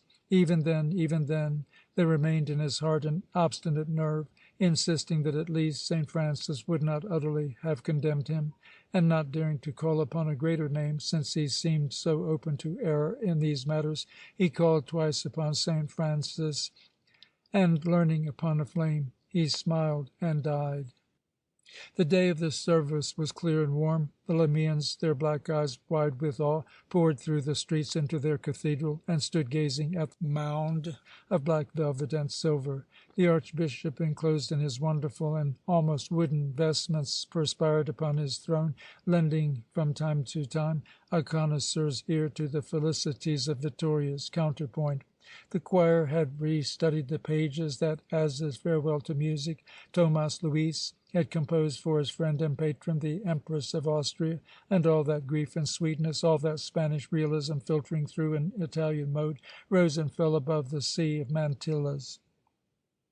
Don Andres, under the colours and feathered hangings of his office, knelt ill and troubled. He knew that the crowd was furtively glancing at him, expecting him to play the father who has lost his only son. He wondered whether the Parachole was present. He had never been obliged to go so long without smoking. The Captain Alvarado pushed in from the sunny square for a moment. He looked across the fields of black hair and lace at the drooping of the candles and the ropes of incense. How false, how unreal, he said, and pushed his way out. He descended to the sea and sat on the edge of his boat, gazing down into the clear water. Happy are the drowned, Esteban, he said. Behind the screen the abbess sat among her girls. The night before she had torn an idol from her heart, and the experience had left her pale but firm. She had accepted the fact that it was of no importance whether her work went on or not. It was enough to work. She was the nurse who tends the sick who never recover. She was the priest who perpetually renews the office before an altar to which no worshippers come. There would be no Pepita to enlarge her work. It would relapse into the indolence and the indifference of her colleagues. It seemed to be sufficient for heaven that for a while in Peru a disinterested love had flowered and faded. She leaned her forehead upon her hand, following the long, tender curve that the soprano lifts in the Kyrie. My affection should have had more of that colour, Pepita. My whole life should have had more of that quality. I've been too busy, she added ruefully, and her mind drifted into prayer. Camilla had started from the farm to attend the service. Her heart was filled with consternation and amazement. Here was another comment from the skies. That was the third time she had been spoken to. Her smallpox, Jaime's illness, and now the fall of the bridge. Oh, these were not accidents. She was as ashamed as though letters had appeared on her forehead. An order from the palace announced that the viceroy was sending her two daughters to a convent school in Spain. That was right. She was alone. She gathered a few things together mechanically and started to the city for the service. But she fell to thinking of the crowds gaping over her Uncle Pio and over her son. She thought of the vast ritual of the church, like a chasm into which the beloved falls, and of the storm of the Dies Irae, where the individual is lost among the millions of the dead. Features grow dim and traits fade. At a little more than half the journey, at the mud church of San Luis Rey, she slipped in and knelt against a pillar to rest. She wandered through her memory, searching for the faces of her two. She waited for some emotion to appear, but I feel nothing, she whispered to herself. I have no heart. I'm a poor, meaningless woman, that's all. I'm shut out. I have no heart. Look, I won't try and think of anything. Let me just rest here. And scarcely had she paused when again that terrible, incommunicable pain swept through her, the pain that could not speak once to Uncle Pio and tell him of her love, and just once offer her courage to Jaime in his sufferings. She started up wildly. I fail everybody, she cried. They love me, and I fail them. She returned to the farm and carried for a year the mood of her self-despair. One day she heard by accident that the wonderful abbess had lost two persons whom she loved in the same accident. Her sewing fell from her hand. Then she would know. She would explain. But no, what would she say to me? She would not even believe that such a person as I could love or could lose. Camilla decided to go to Lima and look at the abbess from a distance. If her face tells me that she would not despise me, I will speak to her, she said. Camilla lurked about the convent church and fell humbly in love with the homely old face, though it frightened her a little. At last she called upon her. Mother, she said, do I know you, my daughter? I was the actress. I was the Pericole. Oh, yes. Oh, I've wished to know you for a long while, but they told me you did not wish to be seen. You, too, I know, lost in the fall of the bridge of sand. Camilla rose and swayed. There again that access of pain, the hands of the dead she could not reach. Her lips were white. Her head brushed the abbess's knee. Mother, what shall I do? I am all alone. I've nothing in the world. I love them. What shall I do? The abbess looked at her closely. My daughter, it is warm here. Let us go into the garden. You can rest there. She made a sign to a girl in the cloister to bring some water. She continued talking mechanically to Camilla. I've wished to know you for a long while, Senora. Even before the accident I had wished much to know you. They told me that in the autos sacramentales you were a very great and beautiful actress in Belshazzar's feast. Oh, mother, you must not say that. I am a sinner. You must not say that. Here, drink this, my child. We have a beautiful garden. Do you not think so? You will come and see us often, and some day you will meet Sister Juana, who is our gardener-in-chief. Before she entered religion, she had almost never seen a garden, for she worked in the mines high up in the mountains. Now everything grows under her hand. A year has gone by, Senora, since our accident. I lost two who had been children in my orphanage, but you lost a real child of your own. Yes, mother. And a great friend? Yes, mother. Tell me. And then the whole tide of Camilla's long despair, her lonely, obstinate despair since her girlhood, found its rest on that dusty, friendly lap among Sister Juana's fountains and roses. But where are sufficient books to contain the events that would not have been the same without the fall of the bridge? From such a number I choose one more. The Condessa de Bura wishes to see you, said a lay sister at the door of the abbess's office. Well, said the abbess, laying down her pen, who is she? She has just come from Spain. I don't know. Oh, it is some money, Inez, some money for my house for the blind. Quick, bid her come in. The tall, rather languorous beauty entered the room. Dona Clara, who was generally so adequate, seemed constrained for once. Are you busy, dear mother? May I talk to you for a while? I am quite free, my daughter. You will excuse an old woman's memory. Have I known you before? My mother was the Marquesa de Montemayor. Dona Clara suspected that the abbess had not admired her mother, and would not let the older woman speak until she herself had made a long, passionate defence of Dona Maria. The languor fell away in her self-reproach. At last the abbess told her of Pepita and Esteban, and of Camilla's visit. All of us have failed. One wishes to be punished. One is willing to assume all kinds of penance. But do you know, my daughter, that in love, I scarcely dare say it, but in love our very mistakes don't seem to be able to last long. The Condessa showed the abbess Dona Maria's last letter. Madre Maria dared not say aloud how great her astonishment was that such words that since then the whole world has murmured over with joy, could spring in the heart of Pepita's mistress. Now learn, she commanded herself, learn at last that anywhere you may expect grace. And she was filled with happiness like a girl at this new proof that the traits she lived for were everywhere, that the world was ready. Will you do me a kindness, my daughter? Will you let me show you my work? The sun had gone down, but the abbess led the way with a lantern down corridor after corridor. Dona Clara saw the old and the young, the sick and the blind, but most of all she saw the tired, bright old woman who was leading her.